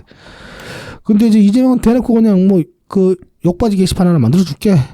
그러니까요. 거기서 욕 배틀도 붙고 요 랭킹도 매기고 그러자 그리고 댄스를 한 거야. 상당히 오랜 기간 동안 그 민주당 당원 게시판이 개딸들 그렇죠. 네. 욕설 배출구 네. 뭐 화장실 뭐 이렇게 쓰였잖아요. 그러니까요. 그래서 참 얘는 게시판의 어떤 개념도 되게 좀 일배스럽게 그렇게 개념을 잡고 있다는 그런 느낌이 듭니다. 자, 그래서 아무튼 이렇게 해서 오픈을 했는데 저도 이제 여기 들어가 볼까 하고 갔다가 짜증나서 가입을 안 했는데 가입을 안 하기 잘했어. 왜냐하면은 이제 게시판이 오픈을 하고 나가지고 그 여러 가지 문제들이 드러났어요. 뭐 일단 여기 좀 웃기는 게 당원 페이지에서 이제 새롭게 분리된 게시판인데 회원가입을 다시 해야 돼. 그러니까 그거 왜 해야 돼요? 그리고 이제 당비 6개월 이상 된 권당만 가입이 가능하다고 합니다. 근데 원래 권당은 3개월 아니었나? 저는 근데 6개월로 기억하고 있어요. 일단 그 뭐지? 6개월이었나? 그러니까 보통 이제 그 경선 때 네네. 투표할 수 있는 자격이 주어지는 건 6개월입니다. 그러니까 기준일 이제 그 공천관리위원회가 아니라 그 총선관리위원회라든가 이제 이런 게 구성이 되잖아요. 거기서 이제 투표를 할 수 있는 권리당원 기준일을 삼는데 그 기준일로부터 과거에 6번 이상 당비를 납부한 사람이 경선 때 이제 후보를 선택할 수 있는 그러니까 투표 권리가 생기거든요. 그러니까 그거랑 같은 게 아니겠느냐. 뭐 그렇게 보는 건데 아무튼 어찌됐든 간에 6개월 이상 납부한 권당만 회원가입을 할 수 있어요. 네. 그런데 일단 이 게시판은 로그인 없이도 글쓰기랑 글읽기, 댓글 달기 다 가능합니다. DC야? 그러니까 회원가입이 의미가 없어 일단. 의미가 없네. 그 다음에 게시판을 되게 엉성하게 짜놔가지고 게시판에 대해서 이제 공격을 한다거나 아니면 뭐 여러 가지 이제 그 정보들을 탈취를 한다거나 그 다음에 그 옛날에 납치 태그라는 거 혹시 알아요? 잘 모르겠습니다. 게시판에 글을 넣고 뭐 이제 클릭해보라 하면서 클릭하잖아요. 네네. 그럼 이상한 사이트로 휙 넘어가가지고 스크립트로 팝업처럼 계속 띄우는 그런 이제 악성 사이트들이 있어요 보면은. 네네네. 이제 그런 거를 이제 그런 걸 한 게 납치 이제 그 납치 태그 그러는데. 예전에 권리당원 게시판인가 어디에서 그 뭐 클릭하면 그래 민주당 당원 가입하는 것처럼 만들어놔가지고 클릭하면은 그 이재명 지지? 그리고 그거는 이제 그냥 그 어떤 피싱 기법이고 납치는 그거보다 더 독합니다. 그냥 그 컴퓨터 꺼야 돼. 아, 계속 이렇게 팝업이 뜨니까. 팝업이 한 개 뜨는 게 아니고 막 1초에 막 몇십 개씩 계속 띄우는 그런 식이에요. 그런 식으로 괴롭히는 그런 것들이 있거든요. 그래서 아무튼 그런 여러 가지 이제 악성적인 스크립트를 삽입이 가능하게끔 게시판을 엉성하게 만들었어요. 이거는 게시판 짤 때 그 코드 충분히 차단시킬 수 있는 그런 조치를 안 해놨다는 얘기예요. 네네. 그리고 이제 그 뭐 바이러스나 악성 코드도 게시물에 심어가지고 게시물 읽는 순간에 그냥 자기도 모르는 사이에 감염되게끔 그렇게 해서 만들 수가 있어요. 지금 이 게시판이라는 게. 네. 그리고 또 게시판 쿠키를 아주 손쉽게 열람이 가능해가지고 이 쿠키라는 게 사용자 정보잖아요. 그렇죠, 그렇죠. 지금 회원가입해가지고 로그인 상태로 글을 쓰잖아요. 그러면 아주 간단하게 지금 그 유저의 실명, 전화번호, 지역구, 이메일 주소, 집 주소도 이제 그 번지수 빼고는 다 파악할 수 있어요, 지금. 그러니까 게시판을 엉성하게 짜는 바람에. 야, 이거 진짜 개인정보 빼려고 한 건가? 아니, 개인정보는 DB에서 빼내면 되지. 왜 이렇게 빼내? 그것도 그렇네. 이건 그냥 돈 삥땅 치는 거 아닌가 싶은 아니야, 수준이야. 근데 DB로 빼면은 뭔가 그 접속했다는 흔적 같은 게 남을 수도 있고 나중에 문제가 될 수도 있는데 이런 거 하면은 뭐 해킹 당했다고 그냥 구라쳐 버리면 되잖아. 아니, 빼내놓고. 그걸 빼내려면 그냥 백도어 하나 따로 심으면 되지. 이렇게 그냥 대놓고 할 필요는 없거든요. 이거는 어떤 의도가 있다고, 저는 의도가 있다고 보지 않고 날림 공사라고 봅니다. 날림 공사. 누가 돈 삥땅 친 거야, 이거. 그리고 지금 이제 여기 게시판 게시물을 추천할 수 있는데 이 스크립트 가지고 간단하게 추천수 조작할 수 있습니다. 아, 그것도 가능하고. 네. 그리고 더 골 때리는 거는 타인의 글도 수정 삭제가 가능합니다. 와. 다 돼. 모든 게 다 되는 게시판이에요. 이게 게시판으로 부를 수 있습니까? 그러니까 완전 개판을 만들어 놨어요. 게시판이 아니고. 어마어마한데요. 그래서 이제 이 게시판 오픈 이후 지금까지 보면은 이런 게시판이 이제 올라오는 글 대부분이 이제 이낙연 총리 비방글 아니면 이제 이낙연 총리 지지자들 비방글. 네. 뭐 수박 똥파리 소리. 네네. 그런 소리들이 난무하는 그런 게시판이 됐고. 그다음에 이따가 이제 잠깐 언급하겠지만 어제 이제 그 불체포 특권 포기 이제 30인 선언했잖아요. 네네. 이거 나온 이후에는 불체포 특권 포기하면 안 된다는 성토의 글들이 계속 올라오고 있습니다. 네. 자, 그래서 이제 블루웨이브 오픈 이후에 이제 여기에 관해서 이제 어떤 그 비판도 있었고 뭐 이제 뭐 그냥 긍정하는 그런 이제 의견들도 있었는데 요거 잠깐 보면은 11일 날 이제 YTN 뉴스나이트에 이제 신경민 의원이 출연을 하셔가지고 이런 말씀을 하셨어요. 이러려고 만든 것 같다, 이 게시판이. 네네. 네. 뻔히 예상되는 예정된 길로 가고 있다고 생각이 된다. 뭐 욕설 비방글 같은 거 얼마든지 강제적인 조치를 취할 수 있었는데 당 지도부가 1년이 다 되도록 방치해놓은 거다. 이건 이제 단계 얘기죠. 방치해놓은 상태에서 블루웨이브 시작합시다. 그러면은 이건 뭐 그냥 저렇게 갈 수밖에 없는 거다. 그렇지, 하던지 그냥 그대로 하는 거죠. 이런 반면에 이제 이 김영진 지금 이제 이 양반의 직책이 뭐였지? 지금 정무실장인가? 정무실장 맞을 겁니다. 김영진은 이런 얘기를 합니다. 신제품이 등장했으니 왁자지껄한 거다. 시간이 지나면 상대를 비난하거나 비판하면 본인이나 당 이 대표와 이 전 총리에게도 도움이 안 된다는 것을 확인할 수 있을 것이다. 이후에는 정화가 되고 이런 추세가 확대 강화되는 형태로 나타나지는 않을 것이다. 자, 그러니까 뭐 욕하는 게 잘못했다고 지금 김영진은 이야기를 하고 그게 가면서 줄어들 거라고 얘기를 했어요. 근데 잠깐 앞으로 돌아가 봅시다. 작년 7월에 이재명이 무슨 얘기했습니까? 마음껏 뭐 욕도 하고 욕하는 게 욕하고 욕 랭킹 매기는 게시판을 만들겠다라고 얘기를 했어요. 그러니까. 그리고 지금 블루웨이브가 나왔는데 김영준은 뭐 욕하면 손해라는 생각이 들게 될 것이다 이딴 소리를 하고 있어. 아니, 김영진 씨, 당신 그 이재명의 의도를 몰라? 그 모시는 사람 의도도 모르고 이런 소리 하고 다니면 되겠어요, 안 되겠어? 절대 모르지. 절대 모를 겁니다. 뭐 말이 뭐 수시로 바뀌는 사람인데 어떻게 알겠어요. 그리고 애초에 자정이 될 것 같았으면 단계가 자정이 됐겠지. 그럼요. 근데 안 되잖아. 자, 이제 11일 날 그래서 이제 운영진이 공지를 합니다. 건강한 소통 공간이 될 수 있도록 많은 협조를 부탁드린다. 당원 여러분들께 간곡히 호소한다. 기존 권리당원 게시판과 같은 상황이 반복된다면 블루웨이브는 또다시 아무도 찾지 않는 커뮤니티가 될 것이다. 이게 되겠냐고 이게.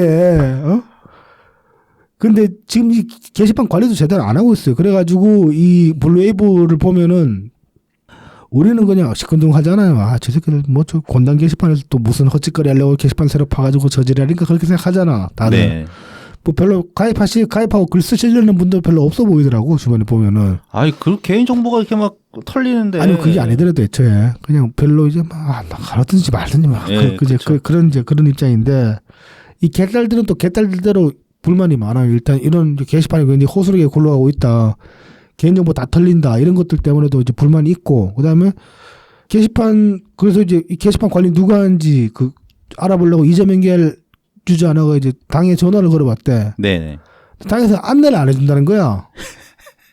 그 관리 부서가 어딘지도 안 알려주고, 그냥 당에서 관리합니다. 그렇게 해서 계속 하고 이제 뭉개고 그냥 전화를 끊어버렸대. 그래서 이 개딸들도 블루웨이브에 불만이 많다, 현재는. 관리 제대로 안 하고 관리 되게 불투명하다. 그렇게 이제 불만이 많은 그런 상태입니다. 그냥 닫아 이 새끼야. 그러니까 애초에 그냥 당원 게시판을 잘 관리를 그러니까 단계를 잘 관리를 하면 되지. 뭐 이거 만들었다고 해가지고 이상하게 이렇게 막 그 날림으로 만들어가지고 개판으로 이렇게 참 일 하나 제대로 하는 게 없어요. 이렇게 헛돈 쓰는 거 아닙니까? 네. 뭐 만든다고 또 업체 선정해가지고 뭐 돈 줬을 거 아니야. 그 얼마간 삥땅 쳤다니까 이건 내가 보기에는. 그것도 무슨 도둑이랑 관계가 있다는 얘기도 살짝 도는 것 같기도 하고. 그럴 수도 있고 뭐. 네. 뭐 확실한 건 아닙니다. 그냥 우연히 봤어요. 아이고, 하여튼 뭐 너무나 당연하다. 신경민 의원 말씀대로. 네. 예. 뭐 뻔히 보이는 건데. 네. 똥이 똥을 싸는 거지 뭐.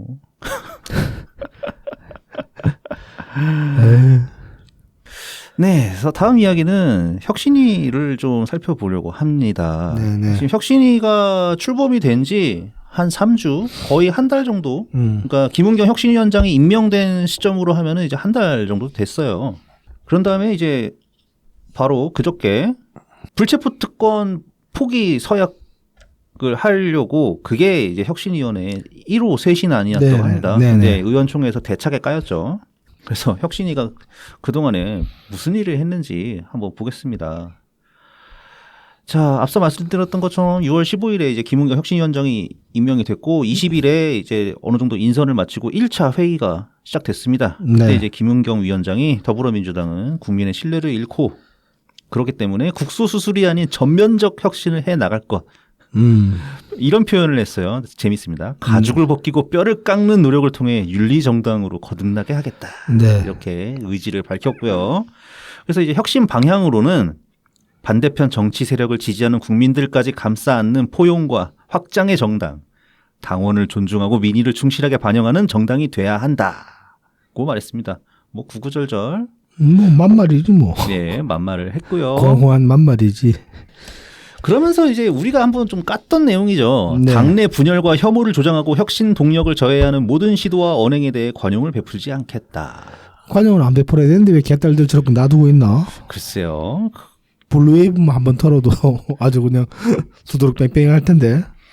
네. 그래서 이제 앞서 말씀드렸던 것처럼 1호 쇄신안 불체포 특권 포기 서약이 불발됐습니다. 네.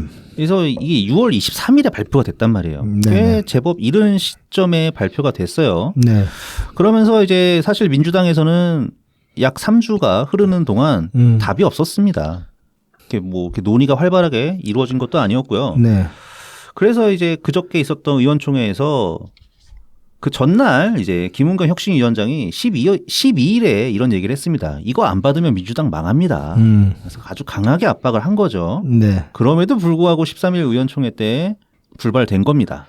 뭐 사실 뭐 그래왔자 저기 그 관망파들은 시큰둥할 거고 그다음에 그 이재명 충성파들은 뭐 그러거나 말거나 당 많은 거 신경 안 쓰잖아 걔들은. 나만 살면 되는데. 자, 그래서 혁신위에서는 그래서 이 결과에 대해서 민주당이 과연 혁신 의지가 있는지를 심각하게 보고 있다. 네, 대단히 실망스럽다. 이렇게 얘기를 했고요. 네. 이 양반이 재미있는 얘기를 했더라고요. 이 한나라당 출신 신성범 전 의원인데 네. 뭐 18대 19대 했다고 합니다. 이분이 이제 KBC 광주 방송에 나와가지고 이런 얘기를 했어요. 이제 그 검찰에서 이제 얼마 전에 그 송영길 전직 보좌관 구속영장 청구를 했잖아요. 네. 그 내용 중에 이제 민주당의 현역 의원 20명이 그 박영수로부터 돈을 받았다. 이런 내용이 명시가 됐다고 합니다. 네. 그러니까 얼마든지 이제 피고인으로 불려들여질 수 있는 그런 상황인 거죠. 네. 그래서 이 20명 때문에 이 20명이 그 검찰 공포증을 갖고 있거나 아니면은 그냥 민주당이 자연스럽게 검찰 포비아 이런 성격을 갖고 있는 그런 연속성 때문이 아닌가. 네. 그래서 이제 불체포 특권 거부한 거 아니겠냐. 그래서 김은경 혁신이가 과연 그러면 무엇을 혁신할 수 있겠냐 의문이 든다. 네. 이렇게 인터뷰를 했어요. 네. 사실 그렇죠. 1호 쇄신안이란 말이죠. 가장 첫 번째로 나온 거예요. 근데 이게 까였어. 시간만 지지부지 끌다가.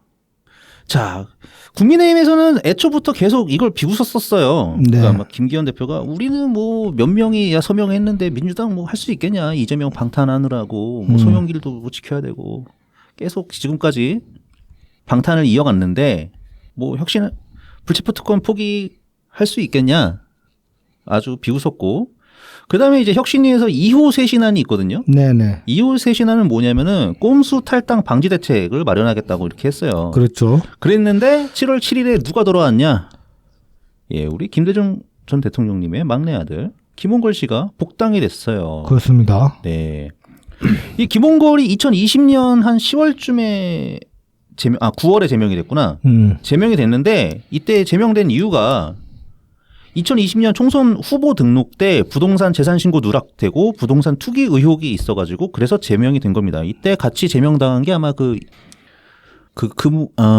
이스타항공 거기 대표였던 이제 이상직 전 의원일 거예요. 네. 같이 제명 처리됐을 거예요. 네. 이때 당 대표가 누구셨냐? 이낙연 전 총리님이셨죠. 네. 이때 빠르게 다 막 그때 윤미향도 이제 제명인가 그 당원권 정지 내렸나 뭐 그러고 좀 빨리 정리를 하셨었어요. 네.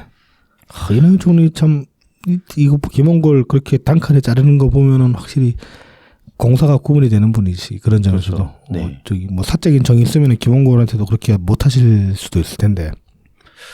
네. 그래서 이제 김홍걸은 그러면은 그 다음에 어떻게 됐냐? 2020년 10월에 공직선거법 재판에 넘어갔고요. 그 다음에 이제 2021년 1월에 벌금 80만 원 확정을 받았습니다. 네. 그래서 의원직은 유지를 했지만 어쨌든 유죄를 받은 거죠. 그래서 김홍걸 케이스 같은 경우는 이제 제명됐기 때문에 뭐 김홍걸이 이제 꼼수 탈당을 하거나 아니죠. 네. 그런 건 아니에요. 네. 그런데 야 이게 혁신위에서 꼼수 탈당 이런 거 얘기를 했는데 김홍걸이 갑자기 언제부터 논의가 됐는지 모르겠지만 스르륵 이렇게 들어왔다. 예, 스르륵 들어왔단 말이에요. 네. 그러니까 이게 참 이게 뭐 어렵기는 합니다. 그러니까 예를 들어서 공직선거법에서 이제 의원직 상실형은 아니지만 뭐 이렇게 80만 원 정도 벌금을 맞는 일은 제법 있거든요. 그렇죠. 뭐 예전에 뭐 추미애도 그런 적이 있었고, 네, 뭐 사실 종종 비일비재하게 이루어지는 일이긴 합니다. 그러니까 이런 일이 생길 때마다 뭐 다 제명해가지고 날려버리는 게 괜찮냐? 그거는 저도 뭐 딱 부러지게 그래야 된다고 말을 좀 하기 쉽지는 않은데 어쨌든 어떤 명확한 기준을 정해야 되는 거는 사실이잖아요. 어쨌든 그런 상황에서 혁신이가 그래도 꼼수 탈당 방지 뭐 이런 얘기를 했는데. 그냥 갑자기 김홍걸이 돌아버렸다. 그러면 다음부터 이거를 어떻게 해야 되냐. 냄국이는 안 돼. 뭐 이런 그렇죠. 건지. 냄국이는 꼼수 탈당이 맞으니까.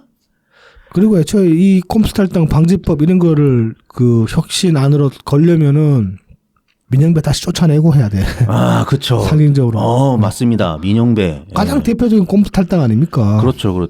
저딴 식으로 살면 안 된다라는 거 보여줘. 아니 뭐 당규상 다시 들어온 놈 또 쫓아낼 수 있는 그런 그 근거가 없으면은 하다못해 다음 총선 때 민영배한테 막대한 불이익을 준다든지 그런 식의 조치를 좀 그 시범 케이스로 상징성을 보여줄 필요가 있는 거야. 그렇죠. 근데 혁신이는 그냥 꼼수 탈당 이제는 맞겠다 그런 식으로만 사후 약관문처럼 그렇게만 툭 던져놨는데 이런 식으로 하면은 반향이 없죠. 뭐 말뿐이지. 그야말로 말뿐이지. 자, 그러면 이제 우리 민주당 지도부를 한번 보겠습니다. 네.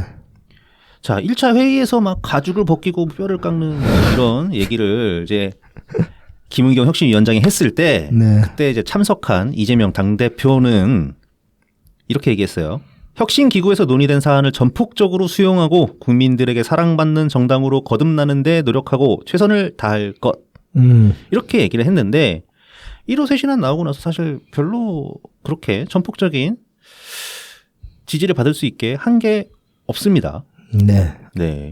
이제 1호 쇄신안이 6월 23일에 나왔는데 26일 정도에 권칠승 수석 대변인이 이렇게 얘기했어요. 체포동의안 부결을 위한 임시회는 열지 않고 비회기 기간을 확보해서 영장 실질 심사를 받도록 하겠다. 그러니까 회기 중 체포동의안 요구가 올 경우에는 당론으로 부결을 정하지는 않겠다. 그러니까 자율투표하게 놔두겠다. 네. 뭐 이 정도 약간 적극적으로 혁신위의 불체포 특권 포기 선언에 협조한다기보다는 그냥 적당히 적당히 예. 이게 사실 그러니까 앞선 뭐 이재명이나 뭐 그다음에 의원 누구였지?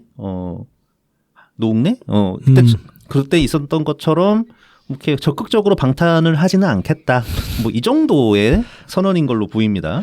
사실 불체포 특권이라는 게 의원 개개인의 양심에 맡기는 거잖아요. 그런데 이 제도의 취지 자체는 어느 정도 납득 가는 부분이 있었단 말이죠, 분명히. 네네.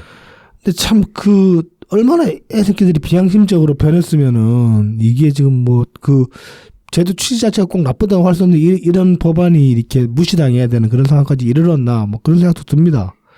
이걸 애초에 뭐 불체포 특권을 포기를 한 해 만에 이러는 것 자체가 참 천국이지 않냐. 네, 그렇습니다. 자, 그래서 이런 상황에서 그때 국민의힘이 뭐라 그랬냐면은 22일에 야, 우리는 불체포 특권 포기 서약에 참여한 의원이 112명 중에 101명이야. 자랑질을 네, 했어요. 이것도 비교돼버리지 이러면은 진짜로. 비교돼버리죠. 네. 사실 그래서 아마 이때 근처일 거예요. 그 여론조사에서 나왔던 게 누가 더 어느 정당이 더 도덕적이냐. 네. 민주당이 졌죠. 자, 그다음에 뭐 이런 분위기는 그대로 이어집니다. 13일 의원총회에서 그래서 특권 포기 서약 불발됐는데 14일 최고위원회의 보면은 뭐 비공개에서는 얘기가 나왔는지 어땠는지 모르겠지만 적어도 공개된 부분에 한해서는 아예 언급 자체가 없었습니다. 그냥 후쿠시마 오염수 방류, 뭐 실업급여 같은 거, 뭐 그 얘기만 계속하고 그다음에 그 서울 양평 고속도로 뭐 이 얘기 딱 세 가지만 나왔어요. 네네. 네. 자, 뭐 하여튼 그래서 혁신이 굉장히 뭐 이미 한 달이라는 시간이 흘렀는데 굉장히 지지부지하게 흘러가고 있고요. 이 김은경 혁신위의 공식 명칭이 있다고 합니다. 저는 그냥 뭐 더불어민주당 혁신위원회 뭐 그냥 그런 걸 줄 알았는데. 당에서 백드롭 건 거 보면 이제 거기에 명칭이 박혀 있으니까. 근데 그거보다 더 정확하게 된 공식 명칭이 있다고 합니다. 네. 훨씬 더 길더라고요. 네. 뭐냐면은 국민의 신뢰를 회복하고 미래를 준비하는 김은경 혁신위원회라고 합니다. 뭐 좀 한계 있어야지. 이름 참 거창하네 그렇게 얘기하지. 이건 뭐냐 이거 도대체. 진짜 어마어마하게 거창하지 않습니까? 참 마음에 드는 게 없어. 어쨌든 지금 이 혁신위가 말이죠. 뭐 진짜 저는 이 박지원 그러니까 우상호 박지원 비대위죠. 정확하게는 공동 비대위원장이었으니까 네네. 그때를 참 반면교사해야 되지 않나 이렇게 생각을 해요. 네. 지금 이 상황을 불체포 특권 포기 불발된 걸 보면은 이때가 많이 생각나요. 그러니까 그 비대위 때 그 지선 국면에 들어갔을 때 송영길, 노영민 가지고 이렇게 막 나왔을 때 네네. 처음에는 이제 박지원이 페이스북에 글을 썼던가 송영길, 노영민은 지난 대선 패배에 책임 있는 사람들이기 때문에 네, 맞습니다. 네. 예?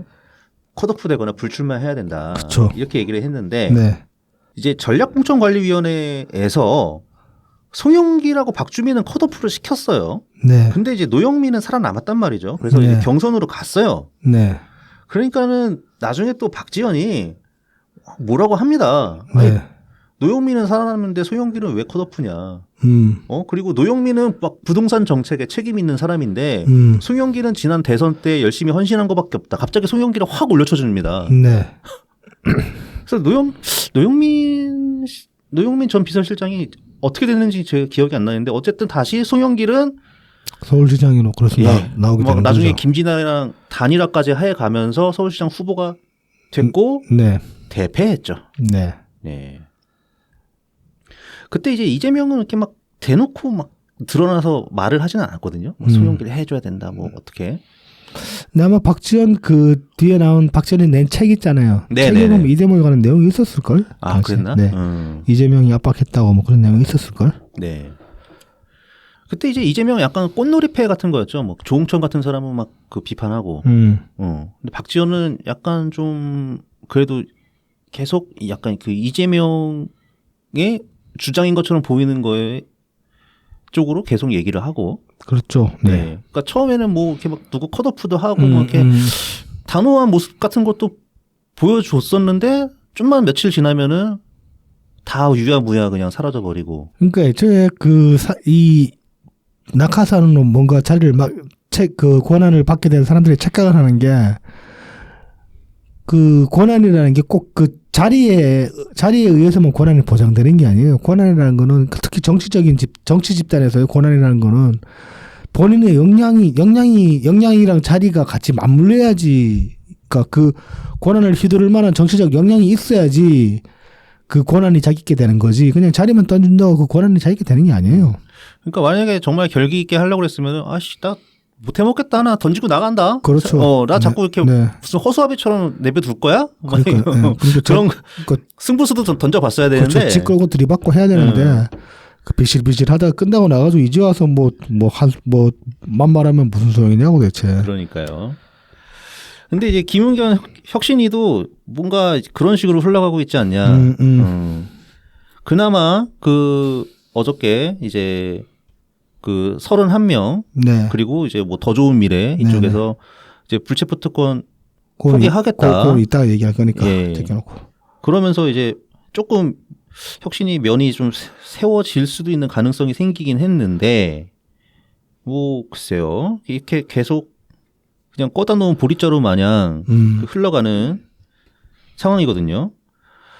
그 외에도 뭐 혁신이가 도대체 뭘 할지는 지금도 알 수가 없습니다. 뭐 며칠 전에는 뭐 문재인 정부 5년과 뭐 이재명 대표 체제 1년을 평가를 하겠다. 이거 되게 뜬금포죠. 예, 뜬금포죠. 지금 당내 문제를 혁신하라고 혁신을 만들어놨는데 그럼 지금 이거는 문재인 정부 5년이 지금 민주당을 망치는데 역할을 했다는 소리잖아. 이거는 그렇게 보고 있다는 얘기잖아. 그렇죠.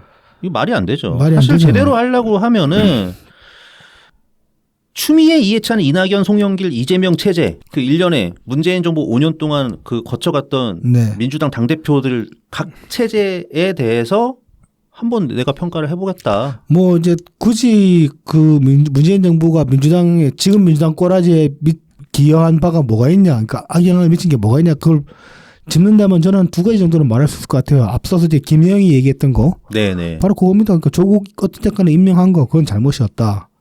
그 다음에 180석 만들어준 거 그거 저기 문재인 정부 공이잖아요. 네. 그게 독이었다. 그런 식으로 평가를 할 수는 있겠죠. 네. 근데 문재인 정부는 대체 전반적으로 국정에 대한 평가는 굉장히 높습니다. 국민 전반적으로. 네. 민주당 지지율보다 항상 높았습니다. 근데 이걸 평가해가지고 무슨 지금 혁신이랑 이걸 평가한 게 무슨 관계가 있다는 건지 저도 도저히 맥락이 안 서요. 이거는 이해를 해보려고 해도. 그리고 민주당 자체에서는 이미 문재인 정부 5년에 대한 평가가 나왔다고 해도 과언은 아닙니다. 네네. 그거 지난 대선 때 이재명이랑 송영길이 문재인 정부 향해서 했던 말들만 딱 모아보면 평가 난 거예요. 뭐 차별하고 다 했잖아. 차별하고 뭐 부동산 잘못했고 뭐 그러면서 막. 그러니까 세상 뭐 평가할 게 없어. 그런데도 만약에 굳이 평가하겠다면은 좀 의도가 보이는 거죠. 그렇죠. 그러니까 문재인 정부 까서 탓으로 돌리겠다는 거지. 그거를 가지고 지지율 반등을 노려보겠다. 희생양을 찾아보겠다. 그래서 뭐 이런 사람들 뭐 공천 못 받게 한다거나 뭐 그런 식으로 하고서 뭐 그다음에 뭐 얼마 전에 뭐 상임 고문단 이 사람 뭐 문희 상인이 뭐 그다음에 권노갑이니 이런 사람들 만나면서 뭐 기득권 얘기도 했다면서 기득권 내려놓고 뭐 청년 정치 마치 밀어넣어야 된다는 그러니까 것처럼. 지금 이제 주로 이제 3선 이상 그러면은 아무래도 지금 친명 쪽은 다 그러니까 젊은 정치인들 중에 반명으로 돌아선 사람은 오영환 한 명밖에 없잖아요. 네. 그러니까 3선 이상 날려버리면 타격받을 건 아무래도 반명 쪽이 더 타격을 받는단 말이지. 그리고 이제 친명에 좀 짬된 애들은 뭐 전략공천식으로 꽂아버린다든지 여러 가지 명분으로 살릴 수 있으니까 그렇게 보면은 뭐 정성호는 과연 생각이 어떨지. 정성호도 뭐 이래저래 명분들을 살리든지 아니면은 야 그냥 이번 한번 쉬고 내 대통령 되면 총리 시켜줄게 그런 걸로 꼬실지 뭐 모르지 뭐. 사실 이제 뭐 여의도식 문법이라고 해야 될까? 이제 그러면은 이런 분위기가 잡히면은 정성호가 원래 이제 선빵 쳐가지고 내가 그렇죠. 모범을 보이겠다. 불출마 선언. 네, 그렇게 하죠. 그래서 민주당 혁신의 불쏘시개가 되겠다 뭐 이렇게 나오거든. 그렇죠. 근데 일단 다들 가만히 있단 말이죠. 왜냐하면 이재명이 차기 대권 잡는 보장이 없으니까. 네.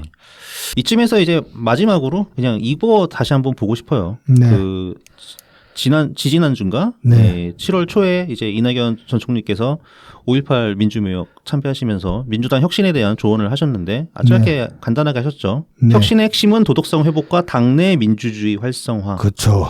네, 이겁니다.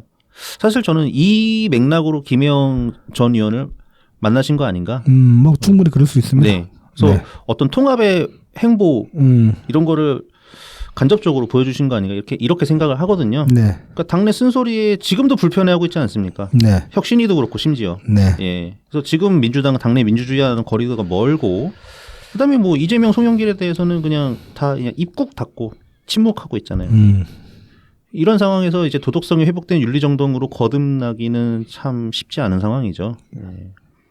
어쨌든 스스로 무너뜨리지 않을 원칙을 혁신위가 과연 그 기준을 만들 수 있는가 그거 한번 지켜봐야 될 것 같습니다. 하지만 기대는 안 된다. 네, 기대는 네 그렇습니다.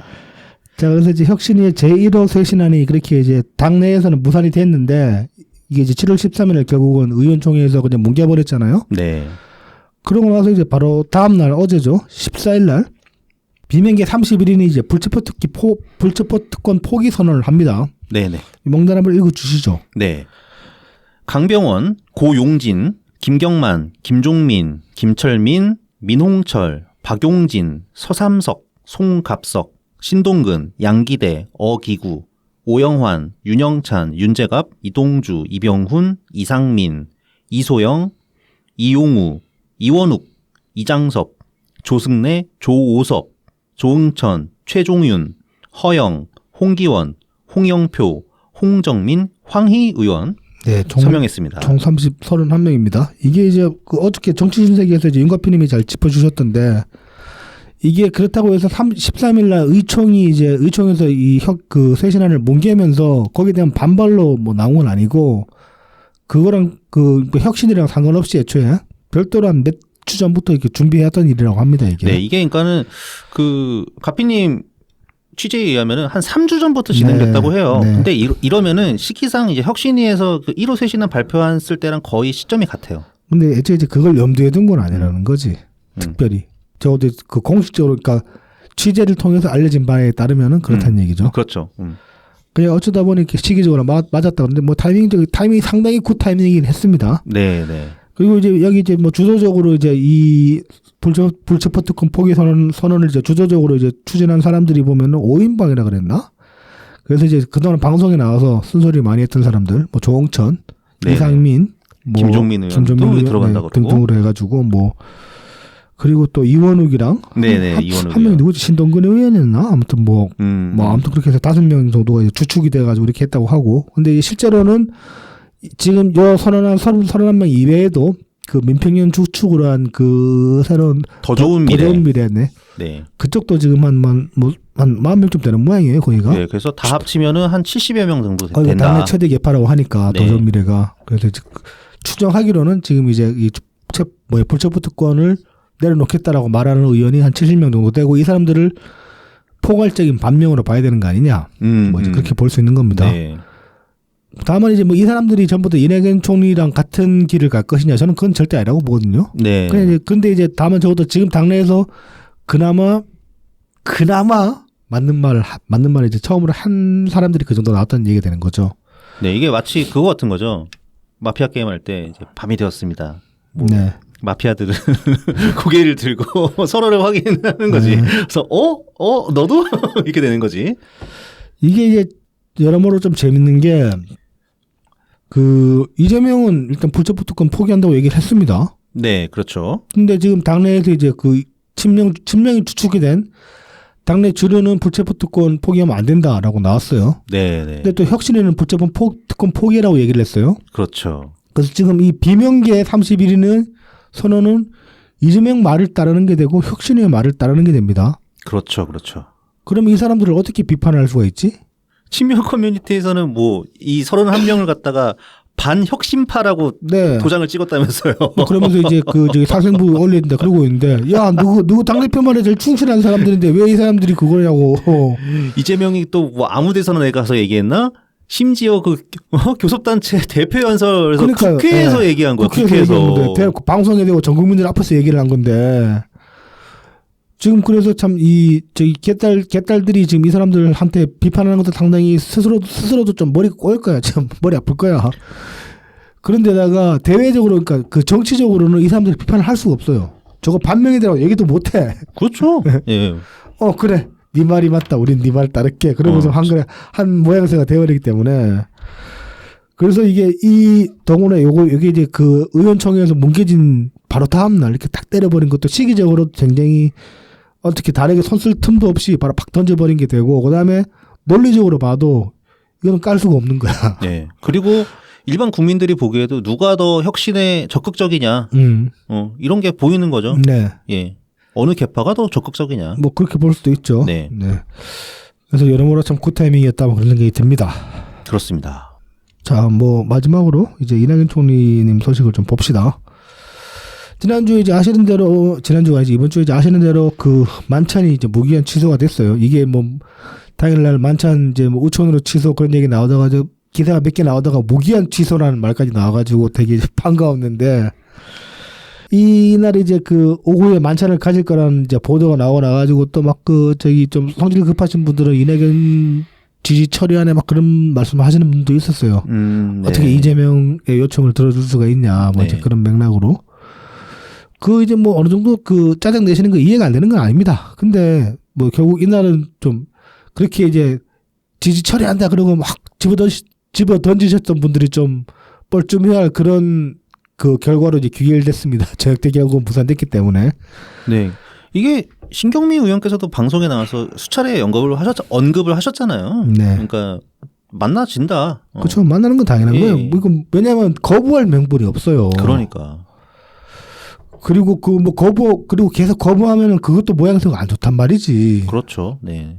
그래서 이제 뭐 그런 것도 있고, 그리고 뭐 설령 좀 마음에 안 드는 어떤 행동이나 그 판단을 내리셨다고 해도 한 번쯤은 좀 빡칠 때가 아니라 에이 그러고 한숨 한번 쉬고 좀 지켜볼 필요가 있지 않냐. 그 문재인 정부 5년 겪고 지나면서 뭘 배웠습니까 대체. 그래서 좀 우리 안에 사이다를 버려야 된다. 네, 그런 말씀을 잠깐 드리고 싶고, 그 다음에 이게 계속 막걸리 회동이라고 계속 이제 언론에서 나왔어요. 근데 이게 뭐 구체적으로 막걸리 마신다는 그런 그 합의된 바도 없었고, 네. 그다음에 이와 관련해서 윤영찬 의원이 이제 이런 얘기를 했어요. 뭐 실례는 실례고 둘 다 사이가 넥타이를 풀고 편하게 막걸리를 마실 사이는 아니지 않냐. 그렇지. 뭐 술 먹으면 멱살 잡고 싸워야 될 사이인데 지금 이재명의 한 짓거리를 보면은 통수를 한두 개를 쳤어야 말이지. 그러니까 실력 회복이 먼저다. 자, 근데 아무튼 이제 이날 저녁에 민주당에서 공식 입장이 나왔습니다. 이재명 대표와 이낙연 전 대표와의 회동은 오후 호우 경보와 그에 따른 수해에 대비하기 위해 연기한다. 근데 과연 이것 때문에 그랬을까? 신경민 의원이 이제 이 관련해서 이런 얘기를 TV에서 했어요. 그 김영진 의원과 윤영찬 의원이 물밑 접촉에 실무를 맡아서 했는데 김영진은 인사 자리다. 그런 취지로 이제 이야기를 계속했었고, 윤영찬 의원은 신뢰 구축에 계기가 되어야 된다. 이런 얘기를 계속했다. 그러니까 이재명 측에서는 그러니까 김영진 얘기 인사라는 이 표현으로 해석을 하자면은 그냥 사진 한번 박자는 거였네. 그러니까 이제 신경민 의원이 바로 다음 대목에서 딱 이렇게 이제 규정을 합니다. 이재명이 만나서 손잡는 단 한 장의 사진이 필요했던 것이라면 뭐 만나자는 목적이 이낙연 총리 측이랑 전혀 다르다. 목적이 전혀 다르다. 그렇게 이제 말씀을 하십니다. 그러니까 뭐 사진 한 장 받고 뭐 나중에 또 이제 윤 총리님이 하시지도 않은 말 가지고 막 말 지어내가지고 엄포내고 그런 식으로 해서 윤 총리님이 어떻게든 그 입지를 좁히고 이제 폄훼하려는 그런 의도로 볼 수도 있는 거죠. 그리고 이제 또 이후에 나온 다른 보도들을 보면은 그런 것도 있습니다. 이제 이재명은 만나서 사진 막는 그림만 연출하면, 그러니까 악수하고 같이 술 한잔 하는 그 그림만 연출하면 되는 거잖아요. 그래서 이제 회담을 공개하기를 희망을 했는데 이낙연 총리님 측에서 계속 비공개를 고집을 했대요. 그것 때문에 결국은 이제 되도록 협상이 안 돼가지고 이날 모임이 파토난 거다 그런 얘기도 있습니다. 정확한 얘기는 정확하게는 알 수 없지만은 적어도 이재명이 의도한 바와 이낙연 총리님이 의도하신 바는 달랐다. 그렇게는 볼 수 있을 것 같습니다. 네네. 그래서 이제 무기한 연기됐긴 했는데 어저께 다시 이제 또 민주당 측에서 입장을 냈어요. 19일 저녁에 결국 만찬 회동을 하기로 했다고 합니다. 그런데 비공개로 일단은 그리고 막걸리 얘기 같은 거 싹 들어갔고 그리고 지금 이날 이제 일단 불발된 게 어떤 효과가 있었냐면은 이대로 좀 이 거품이 꺼졌다고 해야 되나? 한번 만난다 막 계속 펌프질 하다가 무산되고 났더니만은 그대로는 뭐 박지원이고 그런 애들 TV에 나와서 뭐 만나야 되네 만나서 뭐 이낙연 총리가 이재명을 도와야 되네 그런 소리 계속 하다가 그런 소리들도 많이 들어갔어요. 그러니까 많이 좀 죽어버렸어 열기가. 네. 민주당 이런데 일기예보를 안 보나 19일 저녁에 못 만나게 될 가능성이 매우 큽니다. 그때까지도 계속 비 오거든요. 근데 사실 저때 술 안 마시면 되잖아. 만나서 술 안 마시고 그냥 회담하면 되잖아.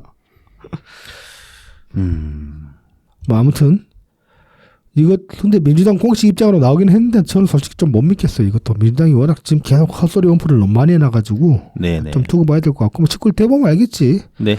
그리고 만나더라도 너무 속상해하지 마시라. 이거는 사실은 피할 명분은 없다. 네, 그렇습니다. 만나서 어떻게 처신하느냐, 그러니까 어떻게 무슨 결과를 만들 것이냐, 결과 안 나온 게 최선일 것 같긴 한데 그냥 인사는 했다 그걸로 끝나면 제일 나을 것 같긴 한데 모르겠어요. 근데 아무튼 간에 만난 뒤에 어떤 식으로 이제 흘러갔냐가 중요한 거지 만남을 피할 방법은 없어요. 명분이 없어요. 그렇게 보셔야 될 것 같습니다. 제가 보기에도. 자, 그리고 아시는 바와 같이 이제 7월 10일 날은 이제 프랑스 대사와 이제 차담을 가지셨어요. 이건 대사관 측에서 요청이 있었어요, 보면은. 그래서 네.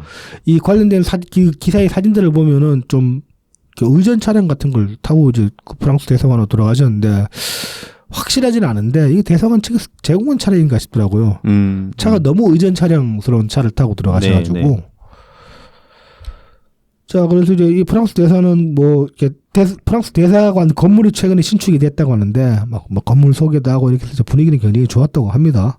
그리고 이제 총리님 측 관계자의 말에 따르면은 국내 현안보다 국제 정수 위주로 외교에 관한 폭넓은 이야기를 나눴다라고 그렇게 이야기를 했습니다. 그리고 이거 한 번인가 했더니만 또 21일 날 지금 영국 대사관 측에서 요청이 왔어요. 만찬 한번 하자고. 그래서 21일 날 또 영국 대사관에 저녁 드시러 가실 예정이라고 합니다. 이게 이제 주요 지금 열강들이잖아요. 열강 대사관들이 계속 총리님을 찾는 이유가 뭘까? 저는 처음에 이제 좀 반농담 삼아 그런 얘기를 했었는데 6월 20일 날 나토 정상회담이었나? 그때 네네네. 이제 윤석열이 마크롱이랑 회담을 했었거든요. 6월 21일 날? 20일 날?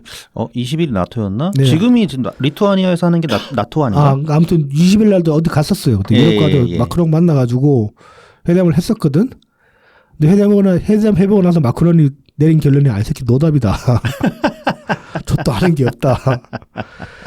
그래서 이제 한국에 대한 어떤 좀 정보를 파악하기 위해 그래서 대사관 측에 요청을 해가지고 연총리님이랑 회담을 한 게 아닌가. 나름 맥락은 나오지 않습니까? 그럴 수도 있죠. 근데 이제 지금 영국 대사관까지 이렇게 이제 초청을 한 걸 보면은 그거 이제 이건 반농담치기 얘기고 대한민국 생존 전략이 의외로 국제 어떤 외교관에서 반향을 일으키는 게 아닌가 저는 그런 생각이 듭니다. 각국 대사관마다 이거 빨리 번역해가지고 한부 올려봐라 그런 식으로 얘기를 해가지고 읽어봤을 수도 있는 거니까. 네네. 그렇죠. 충분히 잘 써진 책이고. 그래서 이제 이 연총리님이 여러모로 보면 대사관이 의도하든 의도하지 않았든 간에 이런 식으로 이제 연총리님 책을 키워주고 있어요. 이건 의도했다고 해도 의도하면 사실 내정 간섭이긴 한데 사람 알아보고 저 양반이 제일 그나마 우리가 말이 통할 만한 사람이라고 국제적으로 인정하는 거이기도 하니까 나쁘지는 않다고 봅니다. 자, 이제 마지막으로 요걸 하나 봅시다. 열린공감TV의 가짜뉴스. 이게 지금 이제 갈라지고 나서의 열린공감인 열린공감 거죠? TV. 채널 이름이 열린공감TV. 네네네. 그러니까 더 탐사 아니고. 장보시기? 네, 옛날 원래 주인이었던 사람. 거기서 이제 어제 단독 보도가 나왔어요. 김건희 집에 들럭거린 사람들 해가지고 이 중간 내용 보면은 이낙연 총리가 김건희 집에 살다시피 했다는 주장을 해요. 미쳤네. 미쳤네. 이게 이제 누구냐면 그 최은순 이제 김건희 모친이죠. 이 양반이 지인 인터뷰에서 나온 얘기예요.